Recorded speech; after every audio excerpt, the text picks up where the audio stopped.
नमस्कार दोस्तों, क्या हाल चाल, कैसे हैं आप लोग। तो भाई बड़े दिन बाद जो है अपनी मुलाकात हुई है। तो भाई एक बारी फिर से हाजिर है हम अपनी दृष्टि बैच के साथ, है ना। तो भाई जहां से छोड़ा था वहीं से शुरू कर रहे हैं। तो आज हम सर क्या करने वाले हैं, आज बता दो सर कौन सा अध्याय पढ़ाने वाले हो। तो भाई आज जिस अध्याय की बात करूंगा उसमें बच्चों को सबसे ज्यादा दिक्कत होती है। और इस अध्याय का नाम क्या है भाई, तो आप पढ़ सकते हो, यहां पर लिखा हुआ है।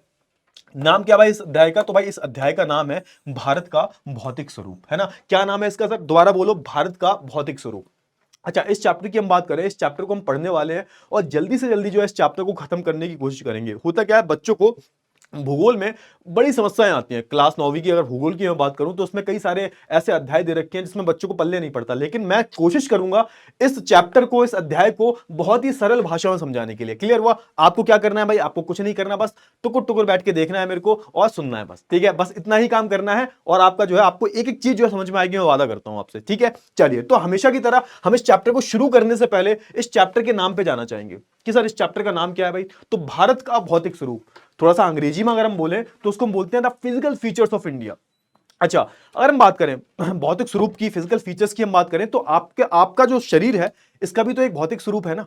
कि सर आपको मान लीजिए कोई कन्या मिली, है ना। आप कहते हो गुरुजी हमें वो कन्या बहुत अच्छी लगती है, तो भैया क्या बोलोगे तुम उसको, क्या बोलोगे, बोलोगे क्या कि सर उसकी आंखें बहुत अच्छी लगती हैं, उसके बाल बहुत अच्छे लगते हैं, है ना। तो ये ब्ला ब्ला ब्ला। अगर मैं आपकी बात करूं कि आपका क्या है भौतिक स्वरूप, कि सर हमारी दो आंखें हैं, है ना, हमारे दो कान हैं, हमारे दो हाथ हैं, दो पैर हैं, ये क्या है, ये आपका भौतिक स्वरूप है, ठीक है। तो अगर मैं भारत की बात करूं तो भारत का भी तो एक भौतिक स्वरूप है ना। भारत का भी तो अलग अलग जगह पर आप जाते हो तो अलग अलग आपको जो है क्या मिलते हैं, आपको अलग अलग भारत के भौतिक स्वरूप देखने को मिलते हैं। अगर आप उत्तर भारत में जाओगे तो आपको हिमालय पर्वत मिलेंगे, है ना। अगर आप दक्षिण में जाओगे तो आपको पठार देखने को मिलेंगे। अगर आप थोड़ा सा पश्चिम भारत में जाओगे तो यहां पर आपको रेगिस्तान भी मिल जाएगा, ठीक है। भारत के पास बहुत सारे जो है द्वीप समूह भी हैं। तो इन सारी चीजों को मिलाकर जो हम क्या बोलते हैं कि भाई भारत का भी क्या है, एक विभिन्न विभिन्न रूप है भारत के, है ना। अलग अलग जगह पर जाओगे तो भारत के आपको अलग अलग रूप देखने को मिलते हैं। तो उसी के बारे में जो हम इस चैप्टर में, इस अध्याय में जो है पढ़ने वाले हैं। क्लियर हुआ ना। तो ये बात क्या किसकी करेंगे, तो भारत का जो भौतिक स्वरूप है,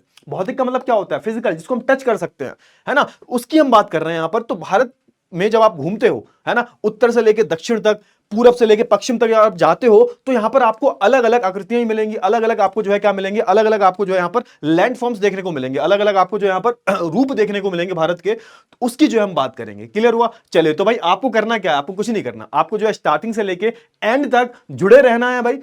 देखना है, एक एक चीज जो है समझ में आएगी। क्लियर हुआ। चले तो भाई याद कर लेते हैं भाई, कर लेते हैं, थोड़ा सा देख लेते हैं भाई। अगर हम बात करें थोड़ा सा भारत के भौतिक स्वरूप के बारे में बात करें, भारत की अगर थोड़ी सी हम भौगोलिक आकृतियां की बात करें, मैंने आपको जैसे कि बोला कि बेटा जैसे आप जाओगे, जैसे आप उत्तर से दक्षिण की तरफ जाओगे, पूरब से पश्चिम की तरफ जाओगे तो आपको अलग अलग जो है भौगोलिक आकृतियां दिखाई देंगी, है ना। तो उनको हमने क्या किया, उनको हमने जो है अलग अलग भागों में विभाजित कर लिया। सर हमने क्या कर लिया, सर हमने ये किया है कि मान के चलिए आप उत्तर से दक्षिण की तरफ जा रहे हो तो आपको अलग अलग तरीके की भू आकृतियां दिख रही हैं। भू आकृतियों का मतलब क्या है भाई, भू आकृतियों का मतलब क्या है, यहां पर आपको आपकी जो भौगोलिक आकृतियां हैं इसका मतलब क्या है कि कहीं आपको पहाड़ जो है बहुत बड़े बड़े पहाड़ दिख रहे हैं, कहीं आपको मैदानी इलाके दिख रहे हैं, कहीं आपको पठार दिख रहे हैं। पठार का मतलब क्या होता है मैं बताऊंगा आपको, ठीक है। कहीं आपको घाट दिख रहे हैं। तो अलग अलग आपको जो है चीजें दिखती हैं, अलग अलग जो आपको भौगोलिक आकृतियां दिखाई देती हैं। तो उनके बेसिस पर हमने जो है क्या किया, उनको जो है हमने अलग अलग भागों में विभाजित कर लिया। सबसे पहले हम किसकी बात करेंगे, तो सबसे पहले हम अपने हिमालय के बारे में बात करेंगे, हिमालयन पर्वत के बारे में बात करेंगे, ठीक है सर जी। उसके बाद थोड़ा सा नीचे आएंगे और हम अपने उत्तरी मैदान के बारे में बात करेंगे, जहां सर ज्यादातर जो बच्चा मुझे देख रहा है वो कहां पर बिलोंग करता है, वो उत्तरी मैदान से आता है। यूपी की बात करूं, हरियाणा की बात करूं, पंजाब की बात करूं, है ना, ये सब जो है किसमें आते हैं भाई, तो सब आप देखोगे उत्तरी मैदानी वाले क्षेत्र में आते हैं, ठीक है सर। बिहार की बात कर लूं मैं, प्रायद्वीप पठार की हम बात करेंगे। सर क्या है प्रायद्वीप पठार, तो भारत का जो ये वाला हिस्सा आपको दिखता है, नीचे वाला, ये वाला जो पूरा दिखता है हिस्सा, इसमें जो भी पठार आपको देखने को मिलते हैं, कि सर पठार क्या होता है, तो पठार के बारे में भी अभी चर्चा करेंगे हम, है ना। पठार के बारे में बात करेंगे, भारतीय मरुस्थल के बारे में बात करेंगे। जैसे कि आप जाते हो राजस्थान और गुजरात में तो ये वाला इलाका जो पड़ता है, यहां पर आपको जो है भारतीय मरुस्थल देखने को मिल जाएगा। थार मरुस्थल की हम बात करते हैं, हम उसी चीज के बारे में बात कर रहे हैं। फिर हम बात करेंगे तटीय मैदान के बारे में। तटीय मैदान कौन से होते हैं, तो समुद्री जो इलाका है, समुद्री जो इलाका है, इसके आसपास के जो इलाके जो होते हैं उसको हम क्या बोल देते हैं, उसको हम तटीय इलाके बोल देते हैं। इसके अलावा हमारे भारत के पास आपको बहुत सारे द्वीप समूह भी देखने को मिल जाएंगे, बहुत सारे आइलैंड ग्रुप्स भी देखने को मिल जाएंगे। द्वीप समूह क्या होता है भाई, एक द्वीप का मतलब होता है, एक द्वीप वो एरिया होता है, वो जमीन का टुकड़ा होता है जो चारों तरफ से जो है समुद्र से ढका होता है, पानी पानी से जो है घिरा होता है, उसको हम क्या बोल देते हैं, उस एरिया को हम बोल देते हैं द्वीप, है ना, जो चारों तरफ से जो है पानी से घिरा हुआ होता है। तो भारत के पास कई सारे जो है द्वीप समूह हैं, अंडमान निकोबार की हम बात करें, ठीक है, किसकी बात करें, लक्षद्वीप की हम बात करें, तो ये सब क्या है भाई, तो ये सब भारत के आपको जो है द्वीप समूह देखने को मिल जाते हैं। ठीक है, तो इन सारी चीजों के बारे में जो है पूरे अध्याय में हम जो है बात करने वाले हैं। ठीक है, क्लियर हुआ, बहुत ही बढ़िया बात है। एक काम करो, स्टार्टिंग से लेके एंड तक जो है आपको ध्यान से सुनना है, मुझे क्या करना है, बस ध्यान से सुनना है, क्योंकि इस चैप्टर में बच्चों को बहुत ज्यादा जो है कंफ्यूजन होता है, बहुत ज्यादा भयंकर लेवल का कंफ्यूजन होता है। तो भैया देखो, कुछ भी पालो, बस कंफ्यूजन मत पालो, बिल्ली पालो, कुत्ता पालो, जो पालना है पालो, लेकिन कंफ्यूजन नहीं पालना है आपको। ठीक है, चलिए तो इसी के साथ जो है स्टार्ट करते हैं हम। और सबसे पहले हम बात कर लेते हैं अपने हिमालयन पर्वत के बारे में, है ना। तो भाई हिमालयन पर्वत के बारे में जब मैं बात करूं, तो देखो ये आपको क्या दिख रहा है, हमारा ये आपको हमारा पूरा जो है, हमारा जो पृथ्वी है, पृथ्वी ग्रह जो है वो दिख रहा है आपको। ठीक है, नीला ग्रह है हमारा। ठीक है, हम थोड़ा सा बात, अब ये वाले जो आपको जीआईएफ दिख रहा है, इसको ध्यान से देखना। ये हमारा क्या है भाई, ये हमारा जो भारत है, और यहां पर आप देखोगे भारत टकराया, है ना, और इससे क्या बन गया, हमारे हिमालयस बन गए। अब थोड़ी सी कहानी बताना चाहूंगा मैं आपको कि हिमालयस हमारे बने कैसे। अब देखो हुआ क्या था, आज से अगर मैं करोड़ों साल पहले की बात करूं, तो आपको जो आज अलग अलग 7 महाद्वीप दिखते हैं ना, तो ऐसा पहले कुछ भी नहीं था। पहले महाद्वीप जैसी कोई चीज नहीं हुआ करती थी। पहले एक बहुत बड़ा जो है जमीन का टुकड़ा हुआ करता था, जिसको हम क्या बोलते थे भाई, बताइए, जिसको हम क्या बोलते थे, बताइए, जिसको हम जिसको हम पेंजिया बोलते थे। बहुत बड़ा जो एक बहुत बड़ा जमीन का टुकड़ा था, उसको हम पेंजिया करके बुलाया करते थे, और बाकी का सारा समुद्र था, जिसको हम पैंथलासा बुलाते थे, पेंजिया और पैंथलासा। अब हुआ ये कि भैया पेंजिया जो होता है 2 अलग अलग हिस्सों में विभाजित हो जाता है। जो नीचे वाला हिस्सा था उसको हमने बोल दिया गोंडवाना, है ना, और जो भाई नीचे वाला हिस्सा गोंडवाना था, गोंडवाना नाम के हिस्से से हमारा जो ये भारत का ये वाला जो हिस्सा दिखता है आपको, ये नीचे वाला जो हिस्सा दिखता है, ये अलग हुआ, है ना, ये अलग हुआ। आपको पता होना चाहिए हमारे पृथ्वी के अंदर बहुत सारी प्लेटें हैं, हमारी पृथ्वी जो है इसके अंदर अलग अलग प्लेटें हैं। तो हमारा भारत का जो हिस्सा था वो गोंडवाना से अलग हुआ, है ना। गोंडवाना नीचे वाला हिस्सा था, और ऊपर वाला जो हिस्सा था उसको हमने क्या बोल दिया, उसको हमने जो है आप देखोगे लॉरेशिया बोल दिया। लॉरेशिया और गोंडवाना 2 हिस्से थे। ये कहां से आए भाई, पेंजिया से। मैंने क्या बताया कि मैंने बताया कि एक बहुत बड़ा क्या है, एक जमीन का टुकड़ा है, और एक बहुत बड़ा समुद्र है, बस यही है। बहुत बड़ा जो लैंड का जो आप बोल सकते हो कि हमारा जो एक बहुत बड़ा जमीन का टुकड़ा जो है, उसको हमने क्या बोल दिया, उसको हमने पेंजिया बोल दिया। पेंजिया, पेंजिया नाम का जो है एक बहुत बड़ा क्या है, जमीन का हिस्सा है, और एक बहुत बड़ा समुद्र है, इसका नाम है पैंथलासा। अब हुआ क्या, पेंजिया जो है 2 अलग अलग भागों में विभाजित हो गया, है ना। ये जो पेंजिया जो है आप देखोगे, ये ऐसा कुछ पेंजिया था, और ये पेंजिया जो होता है ये 2 अलग अलग भागों में विभाजित हो जाता है। उत्तर वाला इलाका जो होता है उसको हमने क्या बोल दिया, लॉरेशिया बोल दिया, है ना। क्या बोल दिया भाई, लॉरेशिया बोल दिया, ठीक है, लॉरेशिया बोल दिया, ठीक है। अगर और मैं दक्षिण वाले हिस्से की बात करूं, इसको हमने क्या बोल दिया, इसको हमने गोंडवाना बोल दिया। क्या बोल दिया, गोंडवाना बोल दिया, ठीक है, इसको हमने गोंडवाना बोल दिया। अब हुआ क्या कि हमारा जो भारत है, भारत कहां से निकला है, तो सर हमारा भारत जो है वो यहां से निकला है ना। हमारा भारत जो है वो आप देखोगे इधर साइड से ही निकला है, कहीं इधर से, इधर से ही हमारा भारत जो आप देखोगे, थोड़ा सा एक मिनट थोड़ा सा मैं यहां पर इरेजर लेता हूं। हाँ ठीक है, अब समझ में आ जाएगा आपको। चलिए, तो मैंने क्या बोला भाई, ये ऐसा क्या था, हमारा पेंजिया था, 2 अलग अलग हिस्सों में विभाजित हो गया। ये हमारा लॉरेशिया हो गया, ये हमारा क्या हो गया, गोंडवाना हो गया। अब हम बात करें नीचे वाले पोर्शन की, गोंडवाना की। गोंडवाना से हमारा जो भारत था, है ना, कुछ अलग हुआ होगा, और अलग होके क्या होता है भाई, अलग होके जो है ये आगे की तरफ बढ़ता है। किसकी तरफ बढ़ता है भाई, तो ये बढ़ता है यूरेशिया की तरफ, है ना। जो ऊपर वाली जो उत्तरी वाली जो प्लेट है, इसकी तरफ बढ़ता है। जब ये बढ़ता है तो होता ये है कि ये होता है, यहां पर ध्यान से देखो फटाफट से, भारत का ये वाला जो हिस्सा होता है, ये वाला जो हिस्सा है पूरा, ये वाला जो हिस्सा दिख रहे हो आप, ध्यान से देखना फटाफट से, आप देखना फिर आप समझ में आएगा। जब ये, हाँ, ये जो भारत का हिस्सा जो है ये किससे टकराएगा, ये ऊपर वाली जो जमीन जो है इससे टकराएगा, जाके ऊपर वाला जो जमीनी हिस्सा है इससे टकराएगा। और इसके टकराने के बाद क्या हुआ, जैसे 2 प्लेटें टकरा रही हैं एक दूसरे से, भारतीय जो प्लेट है वो अलग हो जाती है ना, इंडो ऑस्ट्रेलियन प्लेट बोलते थे इसको हम। जब भारतीय प्लेट अलग हो जाती है और ये अलग होके यूरेशिया से टकराती है, तो इससे क्या बन जाते हैं भाई, इससे हमारे हिमालयाज बन जाते हैं। समझ में आया, क्या बन जाते हैं, हिमालयस बन जाते हैं। ये बहुत ही छोटी सी स्टोरी है जो शायद आपकी किताब में नहीं दे रखी, कोई दिक्कत वाली बात नहीं, लेकिन आपको समझना जरूरी है कि हमारे हिमालयस बने कैसे। कि जब हमारी भारत की जो हमारी भारतीय प्लेट जो थी, इंडो ऑस्ट्रेलियन प्लेट इसको हम बोलते थे, है ना, तो भैया देखो ऑस्ट्रेलियन प्लेट किधर जाती है, ऑस्ट्रेलियन प्लेट जो होती है वो हमारे पूरब की तरफ जाती है, और भारतीय जो प्लेट होती है वो आगे की तरफ जाती है। आगे की तरफ जब जा रही होती है तो आप देखोगे, है ना, ये देखो ये जा रही है, जा रही है, जा रही है, जा रही है, जा रही है। अब किससे टकराएगी, यूरेशियन प्लेट से टकराएगी। अब क्या होगा, देखो अब यहां पर जो हमारे हिमालयास बन जाएंगे। ठीक है, तो इतनी जो चीजें आपको याद रखनी है। गोंडवाना प्लेट से हमारी भारत की जो प्लेट है, भारतीय प्लेट जो अलग हुई, और अलग होने के बाद क्या हुआ, अलग क्यों हुई भाई, अंदर से जो गतिविधियां वो चल रही थी, टेक्टोनिक जो गतिविधियां हैं वो चल रही थी, उसकी उस गतिविधियों के चलते चलते जो आप देखोगे हमारी जो भारतीय प्लेट जो होती है अलग हो जाती है, और अलग होकर जो है ये यूरेशियन प्लेट से टकराती है, जिससे क्या बन जाते हैं हमारे हमारे जो बड़े बड़े जो है पर्वत बन जाते हैं। ठीक है, अब ये किताब आपकी किताब में नहीं दे रखा, लेकिन फिर भी आपको समझना जरूरी था। ठीक है, चलिए आगे बढ़ते हैं, फिर हम बात कर लेते हैं भारत का भौगोलिक वितरण के बारे में बात कर लेते हैं। सबसे पहले हम किसकी बात करेंगे, हम हिमालयास की ही बात करेंगे। हम किसकी बात करेंगे सर, हम हिमालयास की बात करेंगे। तो देखो सबसे पहली बात जो हमारे हिमालय जो है, हिमालय का निर्माण जो है बहुत बाद में शुरू हुआ। अगर आप पूरा दक्षिण भारत को देखोगे, अगर आप हमारे पूरे प्रायद्वीप पठार को देखोगे पूरा, तो ये बहुत पुराना है। अगर हम इससे नापें, थोड़ा सा इससे नाप तौल करें, अगर हम हिमालय के, हिमालय तो बहुत बाद में बने हैं, बहुत नए हैं अभी हमारे हिमालय, तभी तो इतने ऊंचे हैं हमारे हिमालय। इतने ऊंचे क्यों दिखाई देते हैं, क्योंकि इनका निर्माण जो है बहुत बाद में हुआ है। क्लियर हुआ ना। तो आप देखोगे यहां पर कि हिमालय पर्वत श्रृंखला में जो है दुनिया की सबसे नवीनतम जो है पर्वत है। नवीनतम मतलब नए पर्वत है। इनका विकास जो है ज्यादा पुराना नहीं है, 50-60 लाख साल पुरानी जो है हिमालय है। इनका बनना जो है बहुत बाद में बने। सोच के देखो, जो हमारा भारत का ये वाला जो हिस्सा, ये वाला जो हिस्सा आपको देख रहा है ना, ये वाला हिस्सा पूरा देखो ध्यान से, अभी आपकी आंखें जो है चौंधिया जाएंगी। देखो ये वाला भारत का जो हिस्सा आपको दिखता है ना, ये वाला पूरा जो ये वाला पूरा हिस्सा है ना, ये तो बहुत पहले बन चुका है। लेकिन अगर मैं इस वाले हिस्से की बात करूं, ये पूरा जो हिस्सा है ये कैसे बना, और हमारे जो मैदानी क्षेत्र है कैसे बने, ये बहुत बाद में बने हैं। तो ये कहने का मतलब ये है कि हमारा जो ये पर्वत श्रृंखला आपको दिखती है ये बहुत नवीनतम है, यानी कि बहुत नई है, ये बहुत बाद में बननी शुरू हुई है। जब टक्कर लगी तब बननी शुरू हुई है। चलिए अब यहां पे बोला जा रहा है कि हिमालय जो पर्वतमाला जो है भारत की उत्तरी सीमा के साथ जो है चलती है। आप देखो यहां पे ध्यान से देखना फटाफट से, पूरी जो है ना, एक पूरी जो है, अरे यहां पे थोड़ा मेरे को ध्यान नहीं रहता, कोई बात नहीं, है ना, ऑल रेज, ठीक है। चलिए अब यहां पे बोला जा रहा है कि देखो ध्यान से,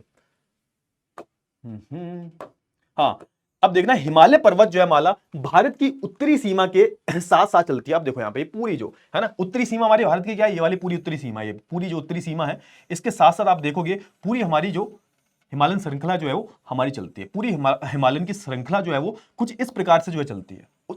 ठीक है, ये पूरी क्या देखते हो आप, 3 भागों में जो हमारे हिमालयन जो विभाजित है, इनके बारे में बात करेंगे। लेकिन प्रॉपर तरीके से आप देखोगे जो हमारी पर्वतमाला जो आपको दिखाई देती है, पूरी जो पर्वत फैले हुए हैं, ये कहां, ये उत्तरी सीमा के साथ साथ जो चलते हैं, उत्तरी सीमा के साथ साथ जो आपको यहां पर चलते हुए दिखाई देते हैं, यहां से लेके यहां तक चलते हुए दिखाई देते हैं। चलिए सर बहुत अच्छी बात है। हिमालयन श्रृंखला की हम बात करें लगभग कितने किलोमीटर की है, तो 2400 किलोमीटर जो है आप देखोगे अर्धवृत्त बनाती है। अर्धवृत्त मतलब एक सेमी सर्कल जो होता है, तो इस तरीके का कुछ देखना, ध्यान से देखो कुछ, है ना, तो कुछ इस तरीके से जाती है ये, है ना, कुछ इस तरीके से, ये कुछ इस तरीके से जाती है। तो यहां से यहां तक आप देखोगे, यहां से यहां तक अगर आप देखोगे तो कितना आ रहा है, यहां से यहां तक अगर आप देखोगे तो लगभग जो है आपको 2400 किलोमीटर जो है यहां पर आपको ये लंबे मिलेंगे। ठीक है, तो हिमालय पर्वत श्रृंखला जो है लगभग कितने किलोमीटर की है, 2400 किलोमीटर की, 2400 किलोमीटर जो है लंबे जो है अर्धवृत्त बनाती है। अर्धवृत्त का मतलब क्या होता है भाई, आधा जो है वृत्त बना रही है, आधा वृत्त जो है आपको बनते हुए दिखाई दे रहा है यहां पर। ठीक है, क्लियर हुआ। चलिए बहुत अच्छी बात है, थोड़ा सा साफ साफ लिख देता हूं, कहोगे सर बहुत गंदा लिख दिया आपने, तो राइटिंग भी आपको समझ में नहीं आता। बेटा मेरी राइटिंग थोड़ा गंदा है, ठीक है, तो थोड़ा सा एडजस्ट कर लेना। देखो ध्यान से,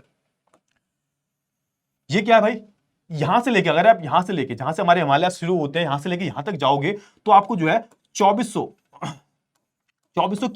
किलोमीटर तक जो है आपको चलना पड़ेगा, है ना। और ये क्या बना रहा है, एक अर्धवृत्त तरह का जो है एक पूरा डिजाइन बना रहा है। चलिए बहुत अच्छी बात है, आगे बढ़ते हैं। थोड़ा सा ध्यान देते रहना, बस बहुत ही सिंपल है, ज्यादा कठिन नहीं है, तुम्हें लग रहा होगा, बस ज्यादा कठिन नहीं है, बस थोड़ी सी चीजों को ध्यान रखना है आपको।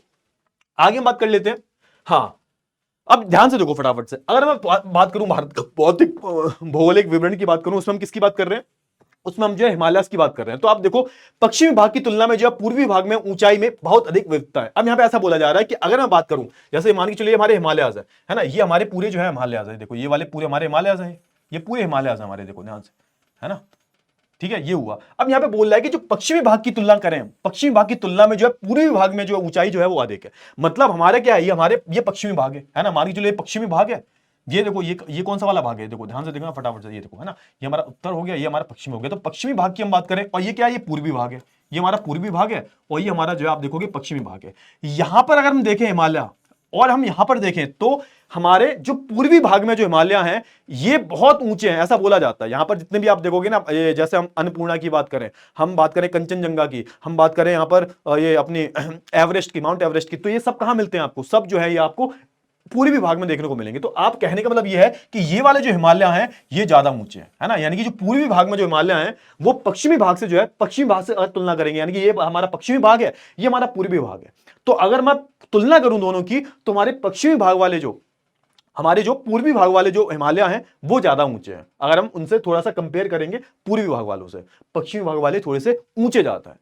ठीक है, चलिए वही बात की जा रही है, यहां पर हम तुलना करें तो यहां पर आपको जो है पूर्वी भाग वाले हिमालय जो है ज्यादा ऊंचे दिखाई देते हैं। चलिए सर, बहुत अच्छी बात है।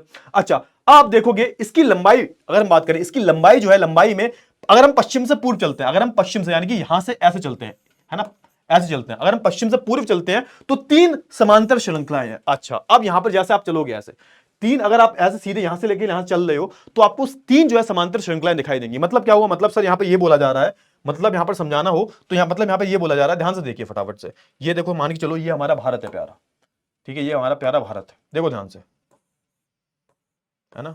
मेरी ड्राइंग तो अच्छी नहीं है वैसे, कोई बात नहीं, थोड़ा सा एडजस्ट कर लेते हैं। अपने ही रंग में, देखो ध्यान से,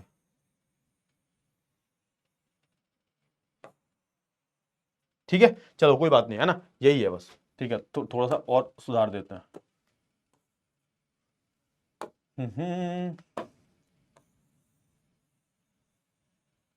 ठीक है, अब सही, अब बढ़िया बना।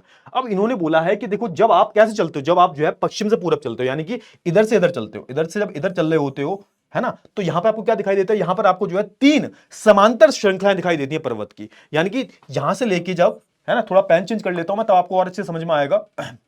हाँ, ये वाला पेन ले लेता हूं, ये वाला। चलो, जब आप यहां से लेके यहां तक चलते हो, पश्चिम से पूरब की तरफ चलते हो, है ना, तो यहां पर आपको 3 जो है हिमालय की श्रृंखलाएं दिखाई देती हैं, 3, है ना। इन तीनों के बारे में हम जो पढ़ने वाले हैं, ये और ये, समझ में आया, क्लियर हुआ। यानी कि आप जब पूरब से पश्चिम की तरफ चल रहे हो तो आपको 3 जो है पूरब से पश्चिम की तरफ 3 एक समांतर श्रृंखलाएं दिखाई देंगी, एक दूसरे के समांतर है ये, ठीक है। एक यहां से यहां जा रही है, फिर दूसरी यहां से यहां जा रही है, तीसरी यहां से यहां जा रही है, क्लियर हुआ ना। तो ये 3 आपको जो श्रृंखलाएं देखने को मिलेंगी और ये समांतर है, एक दूसरे के पैरेलल है, समझ में आया। तो यही बात जो है बोली जा रही है। इनकी लंबाई जो है आप देखोगे 3 जो है समांतर श्रृंखलाएं आपको देखने को मिलेंगी। इन तीनों के बारे में जो हम बात करेंगे, इन तीनों के बारे में हम बात करेंगे, कौन कौन सी है तीनों, तो देख लेते हैं। चलो, अब हम बात करें एक पहली जो श्रृंखला है, जो सबसे ऊंची श्रृंखला है, जो सबसे ऊंची श्रृंखला है, यहां पर आपको सबसे ऊंचे जो है हमारे हिमालयन पर्वत मिलेंगे। ये कौन सी है भाई, तो आप देखोगे ये है हमारी महान, इनको महान हिमालय भी बोलते हैं, है ना, ग्रेटर हिमालय भी बोलते हैं, इनको जो है आंतरिक हिमालय भी बोलते हैं, और इनको जो है हिमाद्री भी बोलते हैं। तो नाम तीनों याद रखना, एग्जाम में पूछ ले जाते हैं,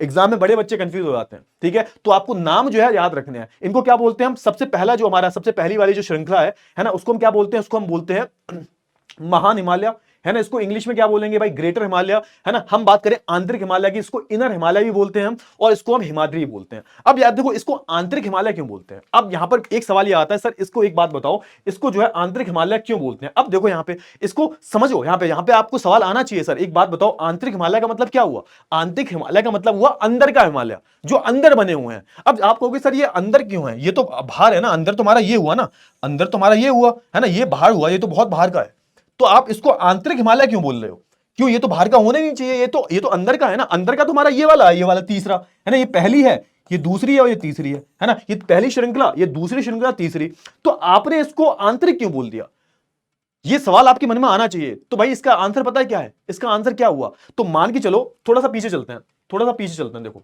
है ना। अब देखो ध्यान से, हाँ, अब ये वाला चित्र फिर से देखो। अब जब ये यहां पर टकरा रही है, हमारी जो भारतीय प्लेट जो है यूरेशियन से टकरा रही है, तो सबसे पहले पार्ट कौन सा टकराया होगा, सबसे पहला पार्ट कौन सा टकराया होगा, सबसे आगे वाला टकराया होगा ना।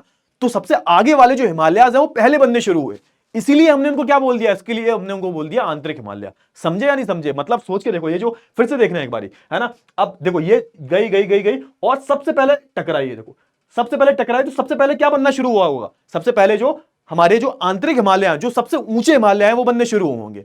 तो सबसे पहले जो लगा, अब जैसे सोच के देखो, अब जैसे मान के चलो, ये देखो, ये अब यहां पे कोई बंदा खड़ा है ना, अब उसके लिए आंतरिक हिमालय कौन से हो गए, उसके लिए आंतरिक हिमालय ये वाले हो गए, है ना, ये वाले हो गए। यहां पर कोई इंसान खड़ा हुआ है, यहां पे कोई इंसान खड़ा हुआ है और यहां पे कोई इंसान खड़ा हुआ है, उसके लिए आंतरिक हिमालय कौन से हो गए, इसके लिए आंतरिक हिमालय ये हो गए। अब सोच के देखो ना, थोड़ा दिमाग लगाओ यहां पे, है ना, हम किसकी साइड ले, इधर जो इंसान खड़ा हुआ वो कह रहा है कि नहीं आंतरिक हिमालय ये वाले हैं, इधर साइड जो इंसान खड़ा हुआ वो कह रहा है आंतरिक हिमालय ये वाले हैं, तो कौन से वाले होंगे, तो सिंपल सी बात है, जो सबसे पहले बने। अब सोच के देखो, ये क्या हमारे, मान के चलो थोड़ा सा देखो ध्यान से, है ना, ये मान के चलो क्या है, हमारी पूरी यूरेशियन प्लेट है, ये है ना, यूरेशियन प्लेट है पूरी, है ना, ये देखो ये पूरी यूरेशियन जो है प्लेट है।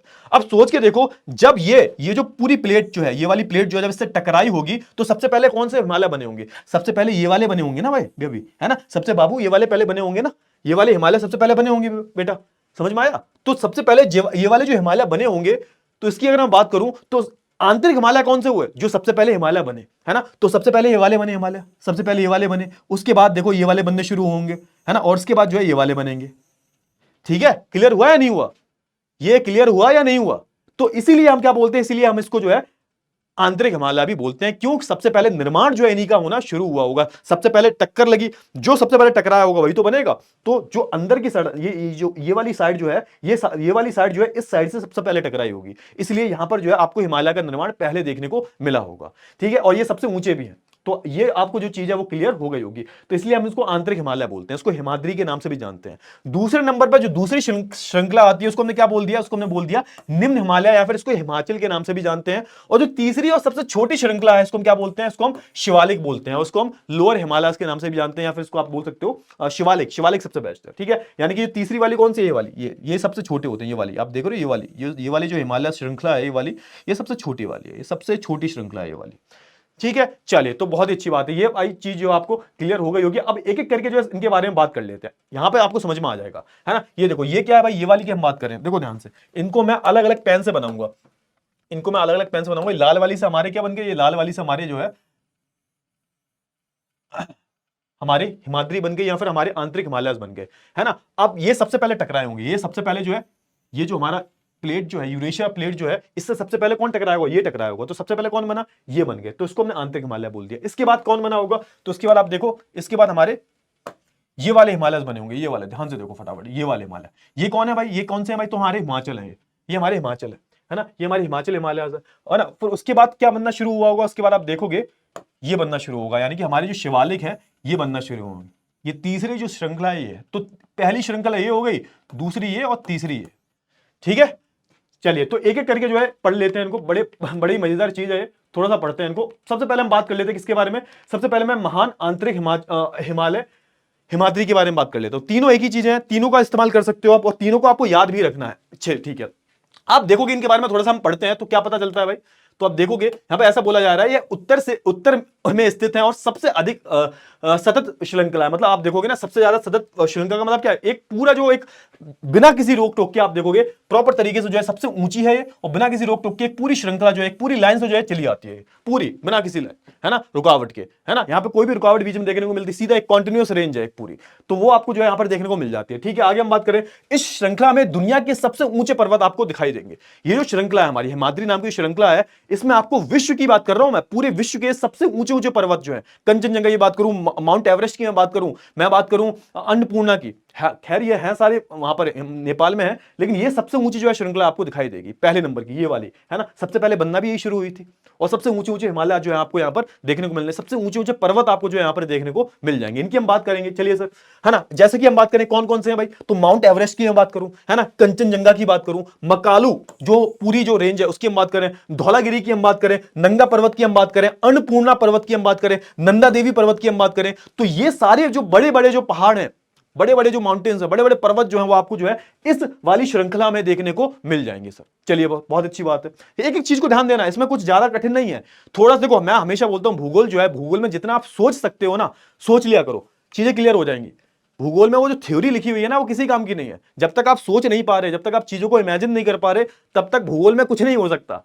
ठीक है, चलिए आगे हम बढ़ते हैं। आप देखो, इस श्रृंखला की हम बात करें तो यहां पर आप देखोगे जो चोटियां, यानी कि इनकी ऊंचाई की अगर हम बात करें इन श्रृंखलाओं की, तो आपको औसत जो ऊंचाई मिलेगी वो करीबन जो है 6000 मीटर की मिलेगी, जो कि बहुत ज्यादा है ना? माउंट एवरेस्ट की हम बात करें 8500 से ज्यादा है मीटर की, लेकिन अगर मैं इनका औसत निकालूं तो इन सारी श्रृंखलाओं को यहां से लेकर यहां तक आप चले जाओगे तो इनका एक औसत जो निकल के आएगा वो बहुत ज्यादा है। इनका औसत भी 6000 मीटर का है, तो ये अपने आप में ही बहुत बड़ी बात है। क्लियर हुआ? चलिए सर, आगे हम बात करते हैं। अच्छा, अब देखोगे इस पर्वत को जो है लिग्नाइट नहीं होगा बेटा, ग्रेनाइट होगा, है ना? लिग्नाइट नहीं होगा, है ना? ग्रेनाइट होगा, ग्रेनाइट होगा यहाँ पे, है ना? ग्रेनाइट होगा, लिग्नाइट नहीं होगा। तो देखो यहाँ पे ये जो इस पर्वत को जो है क्रोड ग्रेनाइट शैलो से बनाया गया। शैल यहाँ पर क्या है? शैल यहाँ पे चट्टानों की बात की जा रही है। शैल का मतलब क्या है? यहाँ पे चट्टानों की बात की जा रही है। यहाँ पे किसकी बात की जा रही है बेटा? यहाँ पर जो आप देखोगे चट्टानों की बात की जा रही है। ठीक है, चट्टानों की यहां पर जो है बात की जा रही है। तो आप देखोगे ये जो पर्वत है किससे मिलकर बने हुए हैं, तो भाई यहां पर ये ग्रेनाइट से बनके बने हुए हैं। ग्रेनाइट क्या होता है? आप जैसे देखते हो ना, इसको जो जब आग्नेय चट्टानें बनती हैं, है ना, तो उससे आप देखोगे आगे चल के वो ग्रेनाइट बन जाता है। जैसे अब हुआ ये था, बहुत ही लंबी स्टोरी है इसकी, जब ये प्लेटें दोनों टकरा रही थी, हमारी भारतीय प्लेट और ये जो यूरेशियन प्लेट दोनों टकराई, तो आप देखोगे बीच में एक समुद्र हुआ करता था, टिथ सी, है ना। अब उसमें आप देखोगे इसमें बहुत सारे आपको जो है क्या मिलेंगे, बहुत सारे आपको जो है ग्रेनाइट के यहाँ पे कुछ पत्थर वगैरह मिलेंगे आप, है ना। तो उनसे क्या मिलके बना हुआ है, तो पहले आप देखोगे वहां पर ग्रेनाइट पहले पाया जाता होगा, तो उससे क्या बने, उससे हमारे हिमालय बन गए हैं। तो यहाँ पर आप देखोगे ना ये ग्रेनाइट शेल जो यहाँ पे आपको मिलते हैं बेसिकली, है ना। तो आप जैसे तित सी था बीच में, आप जैसे जाओगे ना तो बीच में आप देखोगे जैसे भारतीय प्लेट जो है ये टकरा रही है, ये हमारी यूरेशियन प्लेट है, तो आप बीच में देखोगे ना टित सी भी था, टित सी था यहाँ पे, टित समुद्र था एक, है ना। अब यहाँ पे आप देखोगे यहाँ पे कुछ जो आपको क्या मिलेगा, यहाँ पे कुछ आपको जो है कुछ आग्नेय चट्टाने, इग्नियस रॉक जो है यहाँ पे होते होंगे।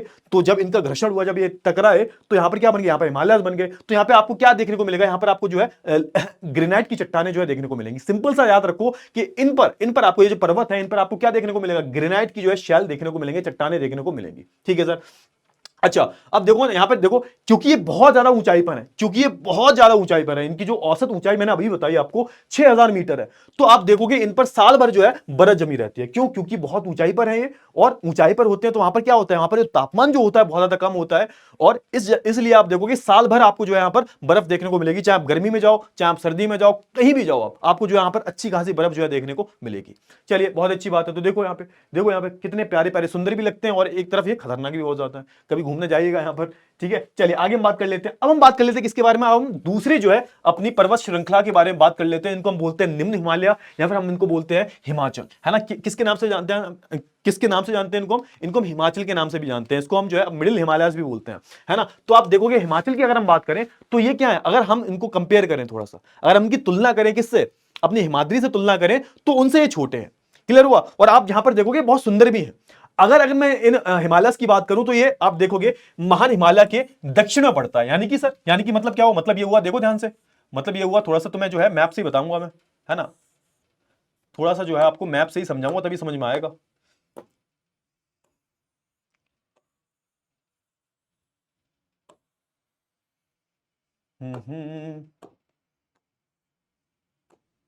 थोड़ा सा,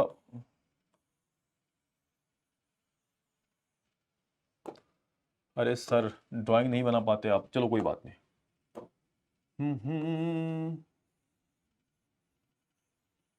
ठीक है, कोई बात नहीं, है ना। ऐसे ही बन गया, यही है सिंपल सा, यही है सिंपल सा। और क्या ही बनाऊं भाई, और क्या ही बनाऊं। चलो एक काम करते हैं, फिर से बनाते हैं, फिर से बनाते हैं, हार नहीं माननी।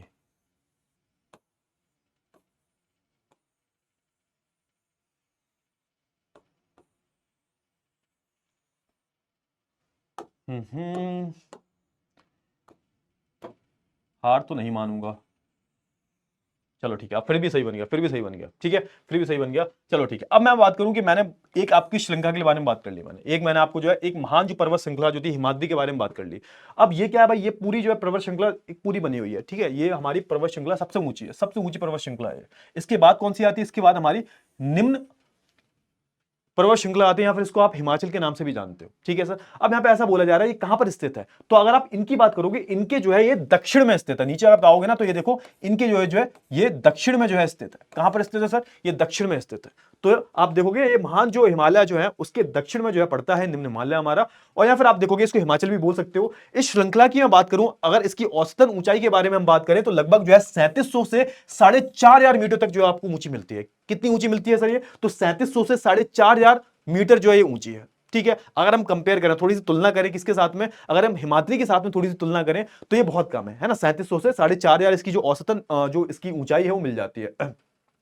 अच्छा, इसकी अगर मैं बात करूं, इस श्रृंखला की अगर मैं औसतन चौड़ाई की बात करूं तो लगभग जो आपको 50 किलोमीटर की जो है चौड़ाई मिल जाती है। मतलब अगर मैं चौड़ाई की बात करूं, है ना, ये तो हम लंबाई की बात कर रहे थे, है ना। अगर मैं चौड़ाई की बात करूं, यानी कि यहां से ये पूरी चौड़ाई की अगर मैं बात करता हूं, प्रॉपर तरीके से चौड़ाई की अगर मैं बात करूं, यहां से लेके यहां तक, तो लगभग जो है 50 किलोमीटर की जो आपको इसकी जो है चौड़ाई देखने को मिल जाती है, ठीक है। यहां से लेकर अगर मैं यहां जाऊं, है ना, जैसे मैंने सोचा कि जैसे मान के चलो ये है हमारे, है ना, ये हमारे हिमालय है ना। तो अगर मैं यहां से यहां तक आऊंगा, इनकी चौड़ाई अगर देखूंगा यहां से यहां तक, तो ये कितनी किलोमीटर निकल के आती है, तो यहां पर 50 किलोमीटर की जो है यहां पर लगभग जो है इनकी चौड़ाई निकल के आती है।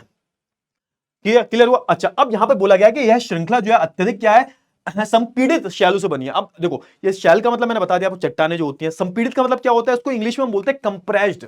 मतलब हुआ क्या था, सोच के देखो। अब यहां पर देखो, ये हमारे क्या है, सोच के देखो, ये हमारे क्या है, ये हमारे जो है महान हिमालय है, हमारी हिमाद्री है। ये हमारे क्या है, ये बीच वाले हैं, और नीचे क्या है, हमारे नीचे शिवालिक है। अब ऑब्वियस सी बात है, दब गए ना, प्रॉपर तरीके से कंप्रेस हो गए, इधर से भी प्रेशर लगा, इधर से भी प्रेशर लगा। जैसे मान के चलो मैं बीच में खड़ा हूं, इधर भी कोई खड़ा हुआ है और इधर भी कोई खड़ा हुआ है, अब इधर से धक्का है, उधर से भी धक्का है, सोच के देखो मैं तो दब जाऊंगा ना बीच में, बिल्कुल दब जाऊंगा, बिल्कुल क्या हो जाऊंगा, बिल्कुल मैं संपीड़ित हो जाऊंगा, है ना। तो यहां पर जो रॉक है वो आपको बहुत ज्यादा दबी हुई मिलेंगी, कंप्रेस्ड मिलेंगी। इसको क्या बोल दिया, इसको बोल दिया इन्होंने संपीड़ित शेल।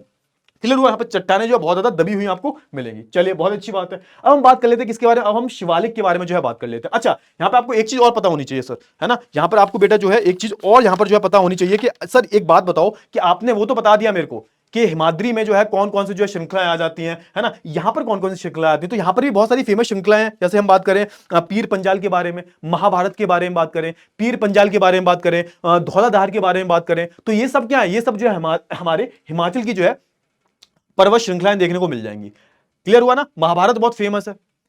पर्वत श्रृंखला की हम बात करें, ये भी किसका हिस्सा है, हिमाचल का हिस्सा है, हमारे निम्न हिमालय का हिस्सा है। हमारे धौलाधार की हम बात करें, ये भी किसका हिस्सा है, ये भी हमारे जो है आप बोल सकते हो हिमाचल का हिस्सा है। क्लियर हुआ ना। ये सारी जो आप बोल सकते हो ये हमारी जो श्रृंखलाएं हैं ये हमारी हिमाचल के हिमाचल या फिर जो हमारा निम्न हिमाचल वाला जो हिस्सा है उसमें आ जाती हैं। पीर पंजाल, धौलाधार, महाभारत, ये सब। क्लियर हुआ। चलिए अब हम बात कर लेते हैं किसके बारे में, शिवालिक के बारे में जो है बात कर लेते हैं। सर शिवालिक के बारे में बात कर लीजिए, ठीक है सर, अच्छी बात है। अब शिवालिक की हम बात करें तो आप देखोगे ना सबसे ज्यादा दक्षिण में स्थित है ना। जैसे मान के चलो ये हमारी क्या थी, ये हमारी तीन जो है हमारी श्रृंखलाएं हैं, ये सबसे बड़ी वाली सबसे ऊंची वाली है, मैंने इनके बारे में बात कर ली, है ना। इसके दक्षिण में अगर आप आओगे, है ना, इसका दक्षिण उत्तर, इसका उत्तर ये है, इसका दक्षिण ये है, तो यहां पर आपको क्या मिल जाता है, यहां पर आपको जो है हमारे निम्न और यहां पर हिमाचल मिल जाता है। अब इसके नीचे आओगे, सबसे छोटी हमारी जो श्रृंखला है ऊंचाई में सबसे छोटी होती है, जो सबसे ही ज्यादा जो है दक्षिण में है, इसकी अगर हम बात करें, इसको हम क्या बोलते हैं, इसको हम बोलते हैं हम शिवालिक। क्या बोलते हैं भाई, इसको ही हम शिवालिक बोलते हैं, इसको हम शिवालिक के नाम से जो है जानते हैं। ठीक है सर, बहुत अच्छी बात है। अच्छा, अब इसकी हम ऊंचाई की बात करूं, इसकी जो औसतन ऊंचाई जो बेटा मिलती है वो मिलती है 900 से 1100 मीटर की तरफ। और इसकी चौड़ाई की अगर हम बात करें, यानी कि चौड़ाई, यानी कि यहां से लेके यहां तक अगर हम आएंगे, चौड़ाई की अगर हम बात करूं, उसकी चौड़ाई की अगर मैं बात करूं तो लगभग जो है आपको 10, है ना, 10 से 50 किलोमीटर की जो है आपको चौड़ाई जो है यहां पर देखने को मिलेगी। ठीक है, ना ही जो ज्यादा चौड़ी है, ना ही जो है आप देखोगे ज्यादा ऊंची है। चलिए सर, बहुत अच्छी बात है।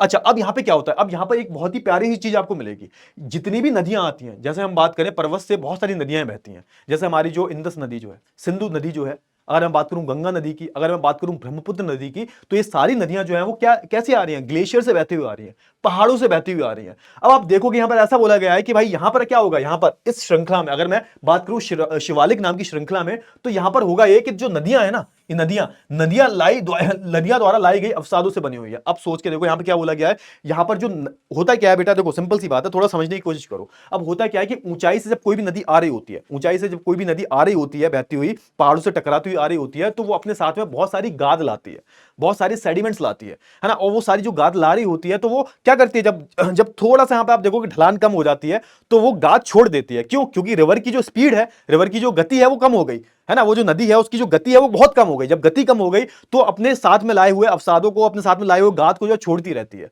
ना। तो उससे क्या हुआ है, उससे आप देखोगे हमारे जो ये श्रृंखला है वो बनी है। तो यह श्रृंखला जो है नदियों द्वारा लाई गई अवसादों से बनी हुई है, और निम्न हिमालय और शिवालिक के बीच जो है स्थित लंबत घाटी को जो है दून के नाम से जानते हैं। अच्छा, अब यहां पे सुनो, यहां पे एक चीज बहुत इंटरेस्टिंग है, ये बहुत ही महत्वपूर्ण है, याद कर लेना कि मान के चलो, ये देखो ये हमारे क्या है भाई, ये हमारे जो है आप देखोगे, थोड़ा सा समझने की कोशिश करो, ये हमारे क्या है, ये हमारे जो है हमारे हिमाचल है, ये हमारा हिमाचल है ना, हिमाचल या फिर निम्न श्रृंखला है, हिमाचल है हमारी, या फिर निम्न श्रृंखला है हमारी। ठीक है सर, है ना। और फिर उसके बाद क्या आ गए, उसके बाद आप देखोगे थोड़े से हमारे क्या आ गए, ये हमारे शिवालिक आ गए, ये हमारे शिवालिक है। ठीक है सर, ये हमारी शिवालिक है। ठीक है सर, शिवालिक है हमारी। अच्छा, अब यहां पे बोला जा रहा है कि हिमाचल और शिवालिक के बीच में जो आपको घाटी मिलेगी, घाटी का मतलब क्या होता है, घाटी का मतलब होता है दो जो पहाड़ है बड़े बड़े, जो श्रृंखला है, उनके बीच का जो हिस्सा होता है उसको हम क्या बोल देते हैं, उसको हम घाटी बोल देते हैं, वैलीज बोल देते हैं। मान चलो ये वाली पहाड़ ये था, है ना, फिर ये वाला पहाड़ ये था, है ना, उसके बीच का ये जो पार्ट है, इसको हमने क्या बोल दिया, इसको हमने घाटी बोल दिया। क्या बोल दिया इसको हमने बेटा घाटी बोल दिया। क्या बोल दिया बेटा, इसको हमने जो है घाटी के नाम से बोल दिया। ठीक है सर, अच्छी बात है, इसको हमने क्या बोल दिया, घाटी बोल दिया सर। ठीक है सर, तो यहां पे ऐसा बोला जा रहा है कि यहां पर जो हिमाचल वाली श्रृंखलाएं हैं और जो हमारी शिवालिक वाली श्रृंखलाएं, इनके बीच में अगर जो एरिया है उसको हम क्या बोलते हैं, उसको हम दून के नाम से जानते हैं। जैसे आपने सुना होगा देहरादून, जो कि उत्तराखंड की एक क्या है भाई, है ना, उत्तराखंड की एक राजधानी है। तो पूरा जो दून है वो कैसे बना है, वो ऐसे ही बना है, वो दो पहाड़ों के बीच का ही इलाका है। दो पहाड़ों के बीच में कौन से दो पहाड़ हैं भाई, कौन सी दो श्रृंखलाएं हैं, तो हमारी जो हिमाचल और हमारी शिवालिक के बीच का जो हिस्सा है उसकी बात यहां पर की जा रही है। तो वही बात है कि निम्न हिमालय और शिवालिक, निम्न हिमालय मतलब हिमाचल की बात कर रहा है, निम्न हिमाचल और हिमालय और शिवालिक के बीच जो है स्थित लंबवत घाटी को जो है दून के नाम से जाना जाता है। इसके बीच में क्या है, इसके बीच में एक लंबवत जो घाटी, लंबी सी एक घाटी जो होती है, उसकी यहां पर जो बात की जा रही है। जैसे हम बात करें देहरादून की, है ना, कोटली दून की बात करें, पाटली दून की हम बात करें, हरकी दून की हम बात करें, तो ये सब क्या है, दून है। दून का मतलब क्या होता है, घाटी होती है ना, दो पहाड़ों के बीच का जो इलाका होता है उसको हम घाटी बोल देते हैं। चलिए तो भाई आगे बढ़ते हैं भाई, चलिए तो फिर आगे बढ़ते हैं, आगे हम बात कर लेते हैं किसके बारे में। अब देखो अब तक हमने क्या किया, अब तक जो भी हमने किया, जिसमें हमने क्या देखा, अब तक हमने जो भी किया है ना, उसमें हमने जो पहाड़ थे उनको जो है अलग अलग उत्तर से दक्षिण की तरफ जो भी श्रृंखलाएं जा रही थी उनके हिसाब से जो है विभाजित कर लिया था। अब हम क्या करेंगे, अब हम जो भी पहाड़ों का यानी कि जितनी भी पर्वत श्रृंखलाएं हैं इनका जो विभाजन करने वाले हैं, इनका जो वर्गीकरण करने वाले हैं, वो किसके आधार पर करने वाले हैं, किस चीज के आधार पर करने वाले हैं, तो भाई वो हम करेंगे नदियों के आधार पर। किसके आधार पर से करेंगे, तो इनका वर्गीकरण अब हम किसके आधार पर करेंगे, तो इनका वर्गीकरण जो है बेटा हम अब जो है हम नदियों के आधार पर करेंगे। किसके आधार पर करेंगे, नदियों के आधार पर। क्लियर हुआ ना। तो देखो इन वर्गीकरणों को जो है नदी घाटियों की सीमाओं के आधार पर जो है इनका जो है विभाजन किया गया है।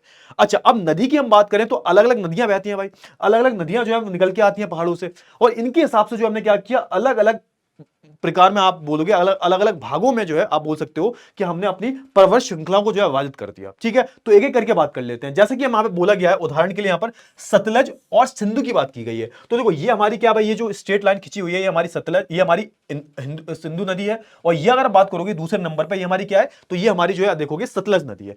सिंधु नदी और सतलज नदी, सिंधु नदी और सतलज नदी के बीच में जो हमारी जो हिमालय बनते हैं, है ना, जो हमारे हिमालय की श्रृंखला बनती है, इसको हमने क्या बोल दिया, इसको हमने जो है पंजाब हिमालय बोल दिया। सिंपल सी बात है। चलिए ठीक है, बहुत अच्छी बात है। इसके बाद आप देखोगे ये क्या है भाई हमारी, तो ये हमारी सतलज है। सतलज नदी के बाद जो काली नदी आती है ये हमारी कौन सी है भाई, तो ये हमारी जो है काली नदी है। ठीक है, तो सतलज और काली नदी के पास जो है आपकी हिमालय की जो श्रृंखला पड़ती है, सतलज और काली के बीच में, सतलज और काली के बीच में हिमालय की जो रेंज पड़ती है उसको हमने बोल दिया कुमाऊं हिमालय। ठीक है सर, बहुत अच्छी बात है।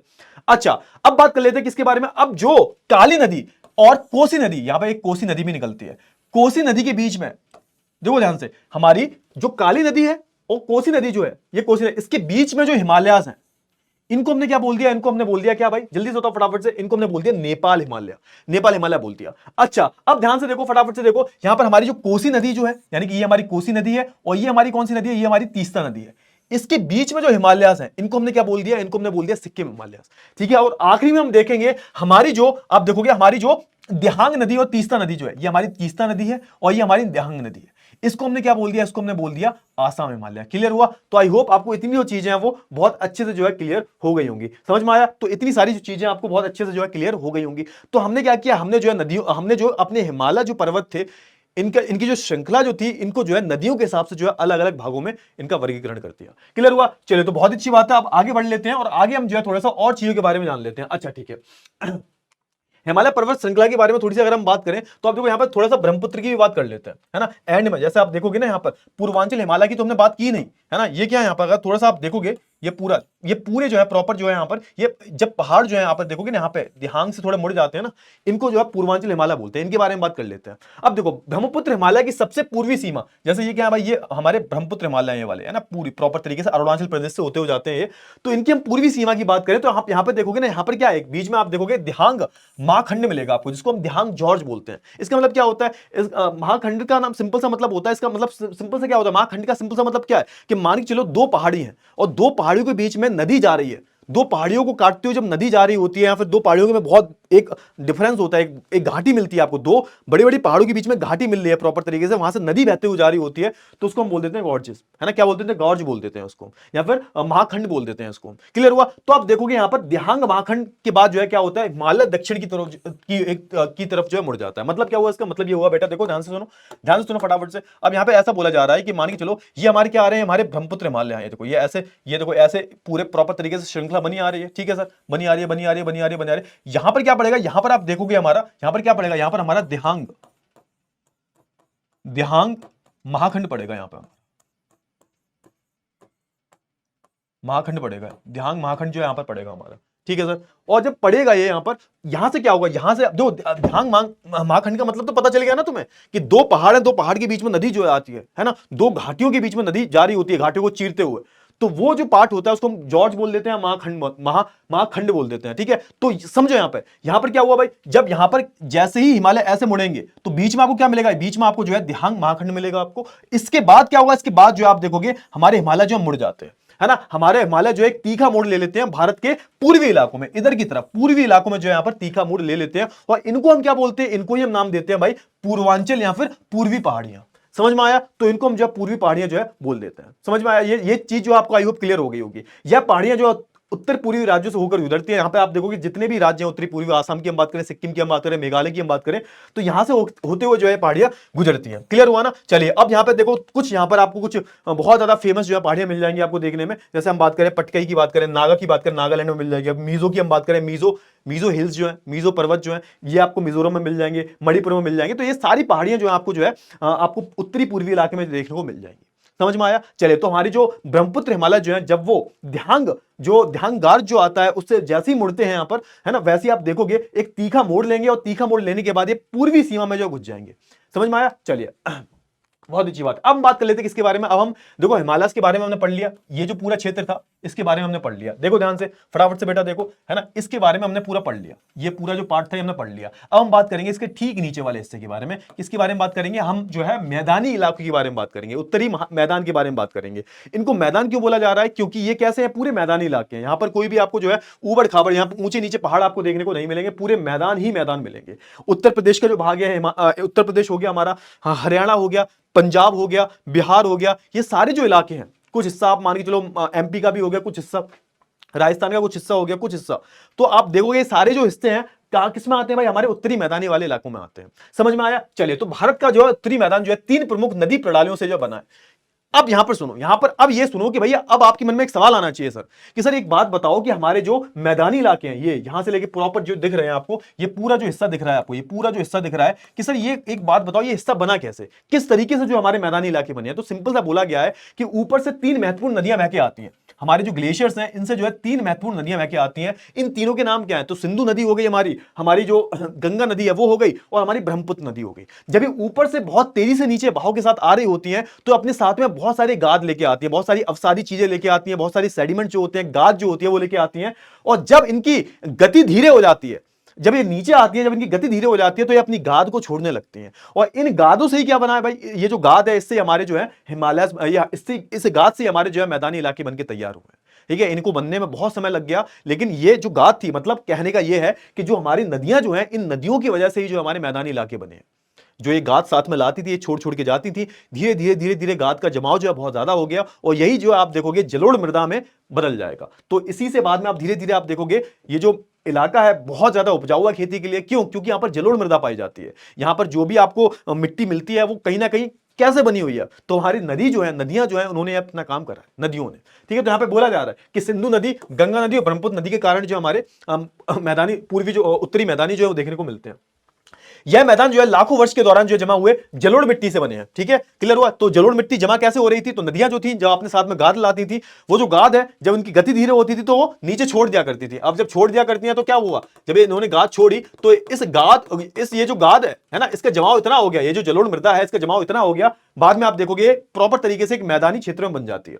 उत्तरी मैदान का जो है कुल क्षेत्रफल जो है 7 लाख वर्ग किलोमीटर है। सोच के देखो, मतलब ये पूरे इलाके की अगर हम बात करें तो उसका एरिया कितना बताया जाता है, लगभग जो है 7 लाख वर्ग किलोमीटर का जो है इलाका बताया जाता है। और ये लगभग जो है 2400 किलोमीटर लंबा है और 240 से 320 किलोमीटर चौड़ा है। मतलब यहां से लेके अगर यहां तक जाओगे, यहां से लेके अगर आप यहां तक जाओगे प्रॉपर, यहां से लेके यहां तक, तो लगभग जो है आपको 2400 किलोमीटर चलना पड़ेगा। लेकिन अगर आप चौड़ाई की बात करो, यानी कि यहां से लेके यहां तक चौड़ाई की अगर हम बात करेंगे तो ये जो है 240 से 320 किलोमीटर जो है चौड़ा है। ठीक है सर, बहुत अच्छी बात है। अब हमने क्या किया भाई, हमने उत्तरी मैदान को भी जो है 3 भागों में बांट लिया। अब हमने क्या किया, हमने उत्तरी मैदान को जो है 3 भागों में बांटा जा सकता है, जिसमें क्या आते हैं, पंजाब के मैदान आते हैं, गंगा का मैदान आता है और ब्रह्मपुत्र का मैदान आता है। ठीक है, इनको धीरे धीरे पढ़ लेते हैं। मतलब हमने क्या किया, मतलब अब देखो ध्यान से, है ना, अब देखो ध्यान से, अब मैं थोड़ा सा ये इरेज कर देता हूं, अब ध्यान से देखना फटाफट से, है ना। ये देखो, ये वाला 1 2 है ना, तो पहला ये हो गया, दूसरा ये हो गया और तीसरा ये हो गया। ये वाला जो इलाका है इसको हमने क्या बोल दिया, इसको हमने बोल दिया पंजाब मैदान। ठीक है सर, इसको हमने क्या बोल दिया, इसको हमने बोल दिया गंगा मैदान। ठीक है सर, इसको हमने क्या बोल दिया, इसको हमने बोल दिया ब्रह्मपुत्र मैदान। क्या बोल दिया इसको हमने, ब्रह्मपुत्र मैदान।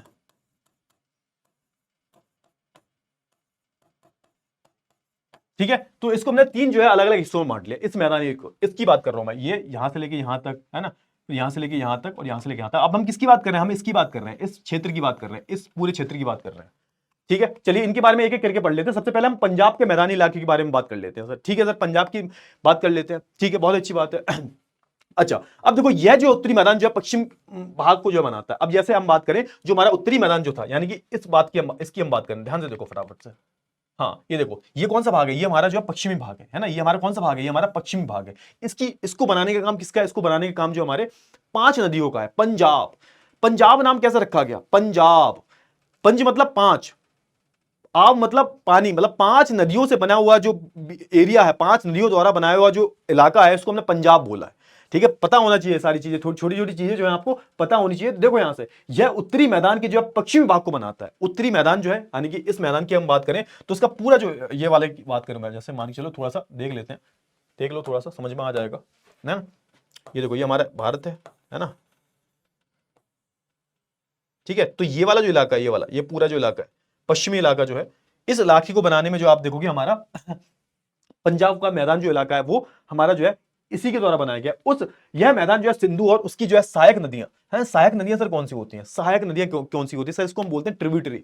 मतलब मान के चलो कि ये एक नदी जा रही है, एक नदी जा रही है, एक मेन नदी है ना, फिर दूसरी जो नदियां, जो दूसरी जो छोटी छोटी नदियां हैं जो इसको आके जो है ज्वाइन कर लेती हैं, है ना, इसको हम क्या बोलते हैं, इसको हम सहायक नदियां बोलते हैं, है ना, इसको हम ट्रिब्यूटरीज बोलते हैं इंग्लिश में।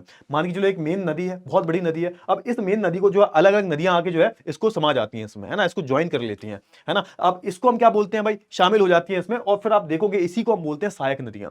अब होता क्या है भाई कि जो हमारी सिंधु नदी बह रही है ना, हमारी जो ग्लेशियर्स हैं वहां से आप देखोगे हिमालय से जो है हमारी जो सिंधु नदी जो है बहती है। अब जब सिंधु नदी बहती है ना, तो इसकी भी बहुत सारी सहायक नदियां हैं, जैसे कि हम बात करें झेलम, चेनाब, रावी, है ना, ब्यास की हम बात करें, सतलज की हम बात करें, 5 इसकी हम बात करें, झेलम, चेनाब, रावी, ब्यास की हम बात करें, सतलज की बात करें, इसकी 5 जो है मेन आपको सहायक नदियां देखने को मिलेंगी, है ना, द्वारा बनाए। इसका जो है अधिकतर जो है हिस्सा पाकिस्तान में है। आप देखोगे जो हमारी जो पंजाब, जो हमारी इंदस नदी जो है, हमारी सिंधु नदी जो है, इसका ज्यादातर हिस्सा कहां पर आता है भाई, तो आप देखोगे पंजाब में आता है। अच्छा, अब जो पंजाब वाला इलाके की जब मैं बात करता हूं, पंजाब का मैदानी क्षेत्र की हम बात करते हैं, तो इसमें सिर्फ भारत वाला पंजाब नहीं आता, बहुत सारा हिस्सा जो है पंजाब का पाकिस्तान के हिस्से में भी आता है। तो पंजाब का जो पाकिस्तान वाला हिस्सा है, हमारे जो पंजाब वाला हिस्सा जो है वो 5 नदियों से मिलकर बना हुआ है ना। दोआब का मतलब क्या होता है, दोआब का मतलब 2 नदियों के द्वारा बना हुआ, दोआब, दो मतलब 2 और आब मतलब पानी। तो सुनो यहां पे पंजाब जो है, बेसिकली पंजाब का मतलब क्या है, पंजाब, पंजाब का मतलब क्या, पंजाब का मतलब 5, है ना, 5 नदियों के द्वारा बनाया गया, 5 नदियों के द्वारा बनाया गया क्षेत्र। ठीक है, तो ये 5 नदी कौन सी है भाई, 5 नदी कौन सी है, तो हमारी ये झेलम नदी, चेनाब, रावी, ब्यास और सतलज, इन नदियों के द्वारा जो है बनाया गया। अब सोच के देखो ये जो एरिया दिख रहा है तुम्हें, है ना, ये नदी है, देखो ध्यान से देखना, फटाफट से देखो ये कौन सी है भाई, तो ये हमारी झेलम है। ठीक है, ये हमारी क्या है, ये हमारी चेनाब है, ये हमारी रावी है ना, ये हमारी सतलज है। ठीक है, समझ रहे हो ना, यहां पे बोल क्या रहा हूं मैं, है ना। अब देखो ये जो इलाका है, ये जो इलाका है, ये देखो ये वाला जो बीच का इलाका है ना, अब यहां पर ये इलाका जो है, ये वाला इलाका जो दिख रहा है आपको, ये इलाका कौन सा भाई, तो ये हमारा पंजाब वाला इलाका है। यानी कि 5 नदियों के द्वारा जो है इलाके को बनाया गया है, जिसमें हमारा भारत वाला पंजाब भी आ जाता है और पाकिस्तान वाला पंजाब भी आ जाता है। समझना इसको, समझ में आया, चलिए बहुत अच्छी बात है। इस मैदान में जो है द्वाब की भरमार है। द्वाब मतलब क्या होता है, द्वाब का सिंपल सा मतलब होता है कि 2 नदियों के बीच का जो एरिया होता है, 2 नदियों के बीच का जो रास्ता है, एरिया जो है, उसको हम क्या बोल देते हैं, द्वाब बोल देते हैं। जैसे मान के चलो ये नदी जा रही है ना, और ये भी नदी जा रही है, अब इसके जो बीच का इलाका जो दिख रहा है तुम्हें, ये पूरा, है ना, ये पूरा जो इलाका दिख रहा है, इसको हमने क्या बोल दिया, इसको हम द्वाब बोल दिया। 2 नदियों के बीच के हिस्से को जो है द्वाब बोलते हैं। ठीक है सर, अच्छी बात है। आगे हम बात कर लेते हैं, गंगा के मैदान की बात कर ले, गंगा के मैदान की बात कर लेते हैं। अब मतलब ये हमने पढ़ लिया, है ना, ये हमने जो ये वाला हमने जो है पढ़ लिया, पहला वाला ये हमने पढ़ लिया। हम दूसरे की बात कर लेते हैं, गंगा वाले की, ये वाले क्षेत्र के बारे में बात कर लेते हैं, ये वाले, है ना, ये वाले क्षेत्र के बारे में जो है बात कर लेते हैं। ठीक है सर, ये वाले क्षेत्र के बारे में बात कर लेते हैं। ठीक है सर, अब देखो यह मैदान जो है घग्गर और तीस्ता नदी के बीच में, किसके नदी के बीच में आता है, तो घग्गर और तीस्ता नदी जो है उसके बीच में जो इलाका आता है। भारत का उत्तरी राज्य हरियाणा, दिल्ली, उत्तर प्रदेश और बिहार इसमें जो है शामिल है। झारखंड के कुछ भाग और पश्चिम बंगाल भी जो है इसी मैदान में आ जाते हैं। ठीक है, तो इतने ये जो जगह के नाम है याद रखने हैं आपको, कौन कौन सी जगह जो है आता है, किस नदी के बीच में आता है, तो याद रखो ये घग्गर और तीस्ता नदी के बीच का जो है इलाका है।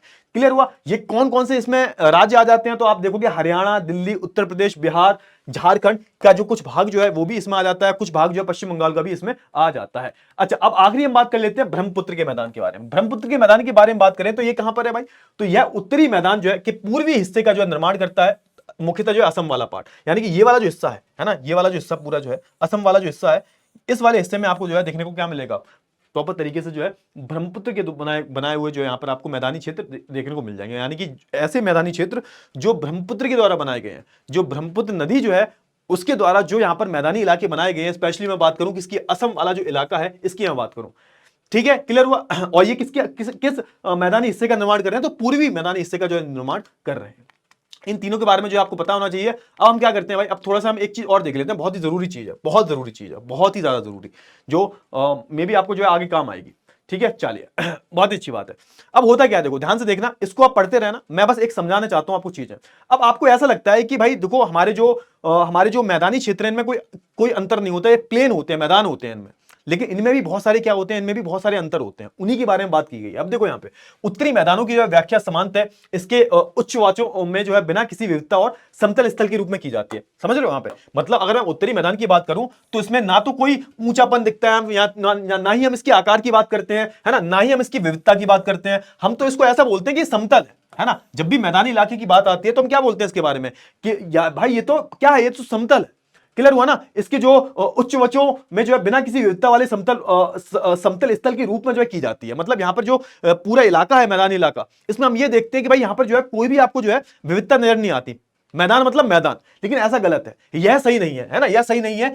इन जो है विस्तृत मैदानों की जो है भौगोलिक आकृतियों में भी विविधता है। आप देखोगे ये जो पूरे मैदान है ना, इनकी जो भौगोलिक आकृतियां हैं उसमें भी आपको बहुत ज्यादा अंतर दिख जाते हैं। कहने का मतलब यह है कि भाई ये जो हमारे जो मैदानी इलाके हैं इनमें भी आपको जो है बहुत सारे जो है, इन मैदानी इलाकों में भी आपको बहुत सारे जो है क्या दिख जाती हैं, आपको जो है आपको बहुत सारी भौगोलिक आकृतियां जो है देखने को मिल जाती हैं, ठीक है ना। आकृतियों में जो है भिन्नता के आधार पर जो है उत्तरी मैदानों में को जो है 4 भागों में बांटा गया। अब ये जो उत्तरी मैदान जो है, यानी कि हम किसकी बात कर रहे हैं, हम मैदानी इलाके की बात कर रहे हैं। हमने अभी तक हिमालय की बात कर ली, ये हमारे हिमालय थे, ठीक है, ये हमारे हिमालय थे। अब हम जो है उत्तरी हिमालय की बात, उत्तरी मैदानी इलाकों की बात कर रहे हैं। अब जब उत्तरी मैदानी इलाकों की हम बात करते हैं तो ऐसा बोला जा रहा है यहां पर कि ऐसा बिल्कुल कहना ठीक नहीं होगा कि इनमें जो है कोई भी भिन्नताएं नहीं है। अगर इनकी भौगोलिक आकृतियों की हम बात करें तो इसको जो हमने 4 अलग अलग भागों में बांट दिया। कौन से भाग हैं, देखो ध्यान से, अब देखो यहाँ पे ध्यान से देखो फटाफट से। अब होता क्या है बेटा, देखो होता यह है कि अब ध्यान से देखना इस चीज को, है ना, समझ जाओगे, फिर पढ़ते रहना।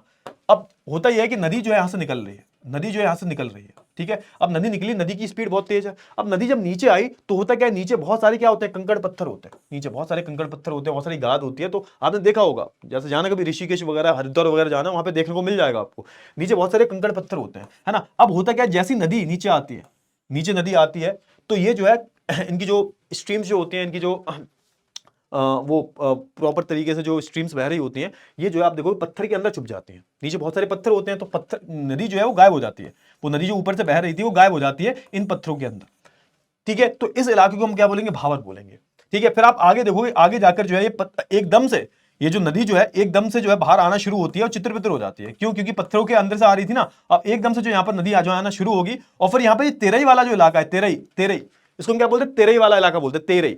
अब तेरई में जो है यहाँ पर ये जो नदी है काफी दलदली सी हो जाएगी, ठीक है। फिर आगे जाके आप देखोगे यही भांगर और खादर का रूप ले लेगी। थोड़ा सा पढ़ते हैं इसको, पता चल जाएगा आपको, अच्छे से पता लग जाएगा। देखो ध्यान से देखो, नदियां जो है पर्वतों से नीचे उतरते समय जो है शिवालिक की ढाल पर 8 से 16 किलोमीटर की चौड़ी पट्टियों में जो है गुटका का निरीक्षण करती हैं। क्लियर हुआ, इसे जो है भाबर के नाम से जाना जाता है। अब सुनो, आप यहां पे ऐसा बोला जा रहा है कि देखो जब नदियां जो है नीचे आ गई है, नदियां जो है कहां पर आ गई, शिवालिक वाले इलाके में, है ना, यानी कि बिल्कुल जब सबसे छोटे वाले जो हिमालय शुरू हो जाते हैं वहां पर नदियां आती है ना, तो आप देखोगे 8 से 16 किलोमीटर का चौड़ी पट्टी में जो गुटका का निरीक्षण करती है, यानी कि पानी जो होता है बिल्कुल छुप जाता है ना। अब इस इलाके को हम क्या बोलते हैं, भाबर बोलते हैं। पानी जो है बिल्कुल छुप जाता है, क्यों, क्योंकि नीचे जो आपको बहुत बड़े बड़े पत्थर देखने को मिलते हैं, बहुत बड़े बड़े जो यहां पर आपको जो है गुटका, या फिर आप बोल सकते हो बहुत बड़े बड़े यहां पे पत्थर देखने को आपको जो है मिलेंगे, ठीक है। अब इस इलाके को क्या बोलते हैं, हम इस इलाके को बोलते हैं भाबर, है ना। जैसे ही शिवालिक, है ना, बड़े हिमालय से बीच वाले हिमालय में आई, फिर छोटे वाले हिमालय में आके शिवालिक से होते हुए जैसे ही नीचे आती है नदी, तो यहां पर आपको 8 से 16 किलोमीटर की जो है चौड़ी पट्टी मिल जाती है।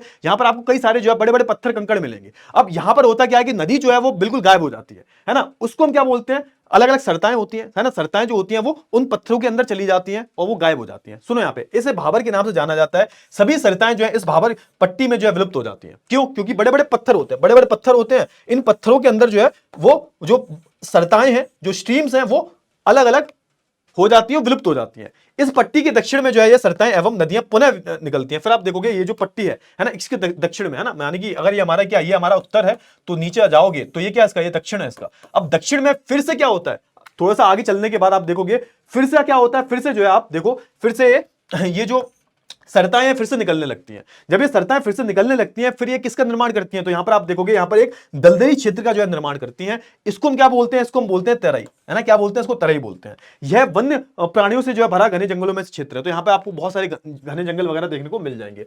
उत्तरी मैदान का जो है सबसे विशालतम भाग पुराने जलोढ़ मृदा वाला क्षेत्र है। मतलब किसकी बात हो रही है, मतलब ये वाले इलाके की बात हो रही है, ये वाले इलाके की बात हो रही है, ये वाला जो इलाका है इसकी बात हो रही है। अच्छा, पुराना जलोढ़ मृदा क्या होता है, जो बहुत पहले बन चुका है ना, इसको हम क्या बोलते हैं, इसको हम भांगर बोलते हैं। क्या बोलते हैं, पुरानी जो जलोढ़ मृदा जो होती है इसको हम क्या बोलते हैं, भांगर बोलते हैं। और जो नई जलोढ़ मृदा होती है, जो आपको नदियों के आसपास मिलेगी, जहां पर बाढ़ ज्यादा आती है वहां के आसपास ज्यादा मिलेगी, तो उसको हम बोलते हैं खादर।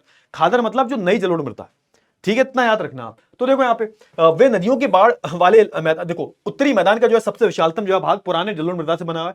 वे नदियों की बाढ़ वाले मैदान के ऊपर स्थित होती हैं तथा वेदिका जैसी जो आकृतियां प्रदर्शित करती हैं। इस भाग को जो है भांगर के नाम से जाना जाता है। भांगर सिंपल सी बात है, भांगर का मतलब क्या होता है, जो पुरानी, भांगर मतलब पुराना कचरा जो होता है। भांगर सुनते नहीं हो, भांगर भांगर भांगर मतलब, भांगर मतलब कबाड़ा, कबाड़ा की बात हो रही है ना। तो भांगर का सिंपल सा मतलब होता है जो पुरानी जलोढ़ मृदा जो है उनकी बात की जा रही है। इस क्षेत्र में जो है आपको छूनेदार निरपेक्ष पाए जाते हैं, इसमें जो है स्थानीय भाषा में कंकड़ कहा जाता है। तो आप देखोगे इस मृदा में आपको छोटे छोटे जो है कंकड़ मिलते हैं। आपको छूनेदार निरपेक्ष मतलब एक छोटे छोटे कंकड़, मोटे मोटे कंकड़ देखने को मिलेंगे। बाढ़ वाले मैदानों के नए तथा युवा निरपेक्षों को जो है खादर बोलते हैं। अब भाई आप देखोगे ना, ये जो बाढ़ वाले इलाके जो होते हैं, जहां पर बाढ़ बहुत ज्यादा आती है, मतलब इस इलाके की बात कर रहा हूं मैं, ये वाले इलाके की, ये वाले इलाके की बात कर रहा हूं, तो यहां पर आपको जो नई जलोढ़ मृदा देखने को मिलती है, इसको हम क्या बोलते थे, इसको हम खादर बोलते हैं। इसका याद रखना, खादर क्या होती है, जो नई जलोढ़ मृदा जो होती है उसको हम खादर बोलते हैं।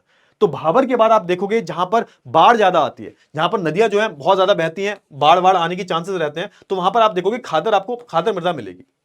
इसका लगभग जो है प्रत्येक वर्ष जो है पुनर्निर्माण होता है। क्यों पुनर्निर्माण होता है, तो उसी क्षेत्र में जो है पुनर्निर्माण क्यों होता है इसका, क्योंकि उसी क्षेत्र में बाढ़ आती रहती है। जब बाढ़ आती है तो अपने साथ में नई मृदा लेके आती है, अपने साथ में बहुत सारी गाद लेके आती है। जब बाढ़ चली जाती है तो उस गाद को छोड़ते हुए चली जाती है। तो आप देखोगे इस इलाके में जो आपको कई सारी उपजाऊ जो है खेती आपको करने, उपजाऊ मिट्टी मिलेगी आपको, और इस इलाके में जहां पर खादर पाई जाती है वहां पर अच्छी खासी खेती जो आपको देखने को मिलेगी सर। चलिए, बहुत अच्छी बात है। अब हम बात कर लेते हैं किसके बारे में, अब हम प्रायद्वीप पठार के बारे में बात कर लेते हैं। प्रायद्वीप पठार क्या होते हैं, तो सबसे पहले ये जानो सर, प्रायद्वीप क्या होता है। प्रायद्वीप वो इलाका होता है, वो हमारा जो जमीन का हिस्सा होता है जो तीन तरफ से जो पानी से घिरा हुआ हो, उसको हम क्या बोल देते हैं, प्रायद्वीप बोलते हैं। मतलब तीन तरफ से कोई भी पानी, कोई भी इलाका पानी से घिरा हुआ होता है। जैसे हम भारत की बात करें तो भारत भी तीन तरफ से पानी से घिरा हुआ है, 1 2 और 3, इधर से भी, इधर से भी, इधर से भी।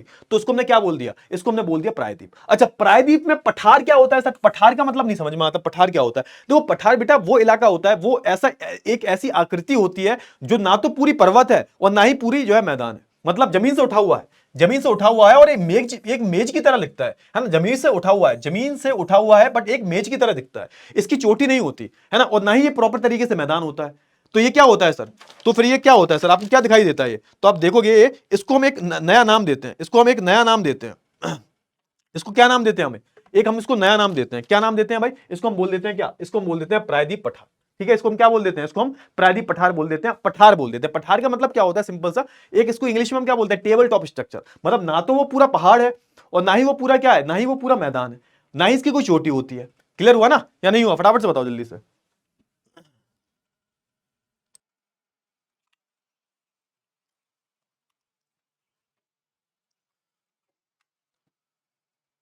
चलिए, तो भाई पठार का मतलब समझ में आ गया आपको। चलो ठीक है, बहुत अच्छी बात है। पठार का और प्रायद्वीप दोनों का ही मतलब आपको समझ में आ गया होगा। चलिए, अब हम यहाँ पे बात कर लेते हैं प्रायद्वीप पठार के बारे में। आप पठार जो है, आप देखो भारत का जो पूरा जो आपको दक्षिण वाला भाग दिखता है, ये पूरा जो दक्षिण वाला भाग दिख रहा है आपको, ये प्रॉपर यहाँ पर आपको जो है पठार देखने को मिलेंगे। और इसको भी हमने अलग अलग भागों में जो है बांट रखा है। तो सबसे पहले हम बात कर लेते हैं कि पठार के बारे में, कैसे बने, किस तरीके से बने। तो यहाँ पे बोला गया है कि यह गोंडवाना लैंड के टूटने एवं अफवाह के कारण बना है। समझ में आया, यानी कि मैंने बताया आपको, याद करो पहली वाली कहानी याद करो हमारी, गोंडवाना से हमारी जो भारतीय प्लेट जो थी अलग हुई थी, गोंडवाना से ही अलग हुई थी। पहले हम गोंडवाना का ही पार्ट हुआ करते थे। तो जब भारतीय प्लेट अलग हो रही थी, तो आप यहाँ पर देख रहे हो यहाँ पे बहुत सारे जो ज्वालामुखी जो है विस्फोट हुए, है ना। ज्वालामुखी विस्फोट जब हुए तो अंदर से जब ज्वालामुखी निकला तो वो क्या हुआ, उस ज्वालामुखी से ही जो है ये पठार बने हैं। कभी अगर दिमाग में आ जाए कि ज्वालामुखी से कैसे बन गए, तो बेटा ज्वालामुखी से ज्वाला निकलता है ना, वो जब ठंडा हो जाता है तो उससे आप देखोगे आग्नेय चट्टानें बन जाती हैं, है ना, इग्नियस रॉक बन जाती है ना।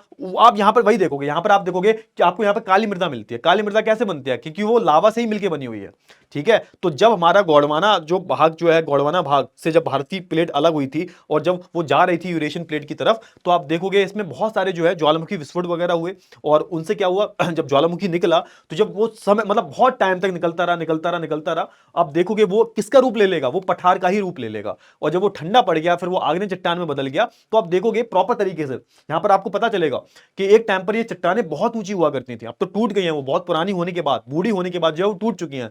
लेकिन एक टाइम पर ये चट्टानें भी बहुत ऊंची ऊंची हुआ करती थी। समझ में आया या नहीं आया? फटाफट से बताओ, है ना। तो यहाँ पे ऐसा बोला गया है कि गोंडवाना लैंड के टूटने, है ना, जब अलग हुआ हमारा, है ना, भारतीय प्लेट जो है अलग हुई, तो यहाँ पर आप देखोगे कि प्रॉपर तरीके से यहाँ पर जब ज्वालामुखी का अववास शुरू हुआ, तो आप देखोगे ये जो प्लेट है, ये पूरे बड़े बड़े जो पठार है वो बन गए।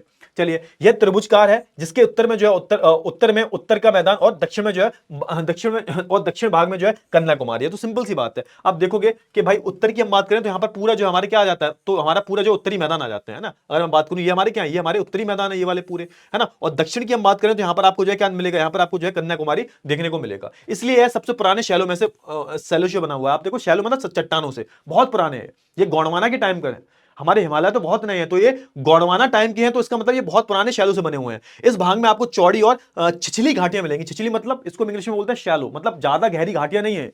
घाटियां तो मिलेंगी आपको, लेकिन ज्यादा गहरी घाटियां जो है आपको देखने को नहीं मिलेंगी। और यहाँ पे आपको गोलाकार पहाड़ियां भी जो है देखने को मिल जाएंगी। चलिए, अब हम बात करें प्रायद्वीप पठारों की, तो हमने क्या किया, इसको हमने इसको जो है दो हिस्सों में बांट लिया। इसको हमने जो है दो हिस्सों में बांट लिया। प्रायद्वीप पठार को हमने जो है दो हिस्सों में बांट लिया। एक तो है हमारा भाई दक्कन का पठार, है ना, और दूसरा हम क्या बोलते हैं, दूसरे को हम बोलते हैं उच्च भूमि, है ना, मध्य उच्च भूमि। इसको हम क्या बोलते हैं इंग्लिश में, इसको हम बोलते हैं सेंट्रल हाईलैंड, है ना। तो दो अंग्रेजी में अगर बोले तो डिक्कन प्लेट्यू, है ना, और हमारा सेंट्रल हाईलैंड। अगर हिंदी में बोले तो दक्कन का पठार हो गया हमारा, और हमारा मध्य उच्च भूमि हो गई। तो ऊपर वाला जो हिस्सा आपको दिख रहा है, जो हमारा मालवा का पठार है, बुंदेलखंड का पठार है, छोटा नागपुर पठार जो है ना, अगर हम बात करें तो ये सारे जो पठार हैं किस में आते हैं भाई, तो ये सारे पठार जो है वो मध्य उच्च भूमि में आते हैं। दक्कन की हम बात करें, दक्कन में आप देखोगे ये वाला जो हिस्सा पूरा जो है ना, ये वाला जो हिस्सा जो है ना, त्रिभुजकार जो हिस्सा जो है, ये हमारा दक्कन वाले क्षेत्र में आ जाता है। चलिए, बहुत अच्छी बात है, आगे बढ़ लेते हैं। तो सबसे पहले हम बात कर लेते हैं मध्य उच्च भूमि के बारे में, है ना। तो आप देखो यहाँ पर यह नर्मदा नदी के उत्तर में स्थित है। तो देखो हमारी ये नर्मदा नदी है, ये देखो ये ऐसे जो हमारी नर्मदा नदी जाती है यहाँ से देखना ध्यान से, यहाँ से जो हमारी नर्मदा नदी जो है यहाँ पर जाके जो अरेबियन समुद्र जो है यहाँ पर जाके मिल जाती है ना। चलिए, अरेबियन सागर में जाके जो है मिल जाती है। तो इसके उत्तर में, यानी कि ऊपर साइड उत्तर में जो आपको क्या देखने को मिलेगा, प्रॉपर तरीके से जो है ये आपको जो यहाँ पर क्या देखने को मिल जाएगा, ये आपको जो है मध्य उच्च भूमि देखने को मिल जाएगी। जैसे जैसे आप आगे बढ़ते हो, ये वैसे वैसे जो पतली होती जाती है, टेपर शेप में होती जाती है ना। जैसे आप देखोगे ना, जैसे ये ऐसे शेप जो है ना, जैसे जैसे आगे बढ़ती जा रही है तो ये थोड़ी थोड़ी पतली होती जा रही है आगे, है ना। अपनी जो आकृति है उसको थोड़ा सा पतलापन आता जा रहा है। तो ऐसी शेप आपको, इसको इंग्लिश में बोलते हैं टेपर शेप। ऐसी आपको जो है यहाँ पर आकृति देखने को मिलती है इसकी। इसमें क्या क्या आता है, तो इसमें आपको मालवा का पठार आ जाता है ना, आपका बुंदेलखंड का पठार आ जाता है, छोटा नागपुर का पठार आ जाता है आपका। तो ये सारी जो चीजें वो आपकी यहाँ पर देखने को मिल जाती हैं। इस क्षेत्र में जो है नदियां जो है दक्षिण पश्चिम से जो है पूर्व उत्तर की तरफ जो है बहती है। दक्षिण पश्चिम मतलब दक्षिण हमारा ये रहा और पश्चिम हमारा ये है ना। अब इस भाग में आप देखोगे दक्षिण पश्चिम से जो है पूर्व उत्तर में, यानी कि इधर की तरफ जो है नदियां आपको जो है बहती हुई दिखाई देंगी, इधर की तरफ, है ना। हमारा जो बंगाल की खाड़ी है, इधर की तरफ आपको जो है नदियां बहती हुई दिखाई दे जाएंगी, जिससे जो है इस क्षेत्र की जो है ढाल का पता चलता है। अब सुनो, यहाँ पे इस क्षेत्र की ढाल कैसी है, इस क्षेत्र की ढाल जो आपको थोड़ी सी तिरछी देखने को मिलेगी, ऐसी, ठीक है, यानी कि पश्चिम से पूर्व की तरफ। यानी कि अगर मैं बात करूं कि नदियां अगर इधर बह रही हैं तो इनके ढलान किधर तरफ है, उनके ढलान जो है इधर की तरफ है, इधर की तरफ झुका हुआ है, इधर की तरफ झुका हुआ है इनका। तो ऐसा पता लगता है कि नदियां जो है कैसे बह रही हैं, नदियां जो है दक्षिणी पश्चिम की तरफ, दक्षिणी पश्चिम ये हो गया, इधर से इधर की तरफ बह रही है नदियां, है ना। उत्तरी पूर्व की तरफ जो है पूर्वी उत्तर की तरफ बह रही है, यानी कि इधर की तरफ नदियां बह रही है। तो इससे पता चलता है कि इसका ढलान किस तरफ है। इसका ढलान जो है वो पश्चिम से पूर्व की तरफ झुका हुआ है, ऐसे करके हल्का सा ऐसे झुका हुआ है, तभी तो नदियां ऐसे जा रही है। ठीक है, समझो, थोड़ा सा सोचा करो इसके बारे में। चलिए, यह पश्चिम में जो है चौड़ा और पूरब में पतला है ना। ये तो मैंने बता दिया आपको। ये पश्चिम में आप देखोगे, ये पश्चिम में आपको चौड़ा दिख रहा है ना। ये पश्चिम की तरफ जो आपको चौड़ा दिख रहा है, और जैसे जैसे पूरब की तरफ जाएगा, ये जैसे जैसे पूरब की तरफ जाएगा तो वैसे वैसे पतला होने लगेगा।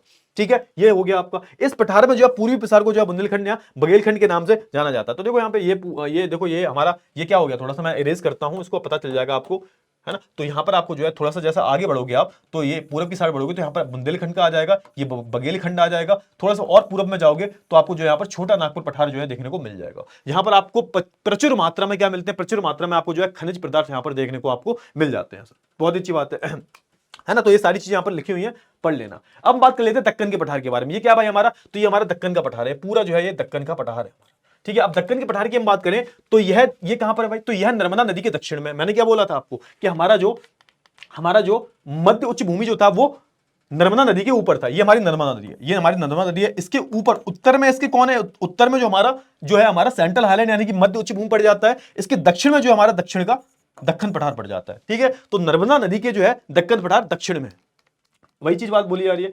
इसे जो है त्रिभुज के आकार का है। ये किसके आकार का है भाई, त्रिभुज के आकार का जो यहाँ पर पाया जाता है। किसके आकार का है, तो ये जो है आपको ये त्रिभुज के आकार का जो आपको देखने को मिल जाएगा। इसकी जो शेप है, इसकी जो आकृति है वो आपको जो है त्रिभुज के आकार की जो देखने को मिल जाएगी।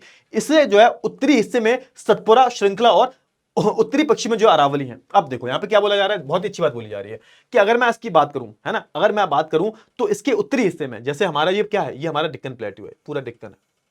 हाँ, तो यहां पर आपको जो है क्या दिख जाएगी, एक जो है आपको सतपुरा जो है एक पूरी आपको जो है एक रेंज दिख जाएगी, है ना। एक जहां पर जो है सतपुरा जो है आपको घाटी दिख जाएगी। यहाँ पर सतपुरा नाम की जो है एक पूरी जो एक छोटे छोटे जो पहाड़ है वो दिख जाएंगे आपको सतपुरा के, है ना। और आप देखोगे उत्तरी पश्चिम में, उत्तरी पश्चिम मतलब ये वाला हिस्सा, है ना, उत्तरी पश्चिम मतलब ये वाला जो हिस्सा, यहाँ पर आपको जो है अरावली के जो है क्या दिख जाएंगे, अरावली की श्रृंखला की जो है। सतपुरा की श्रृंखला का मतलब क्या होता है, श्रृंखला कौन सी है, श्रृंखला का मतलब क्या होता है कि छोटे छोटे पहाड़ों की जो श्रृंखला है, पूरी जो चेन बनी हुई है, उसको हमने जो है श्रृंखला बोल दिया।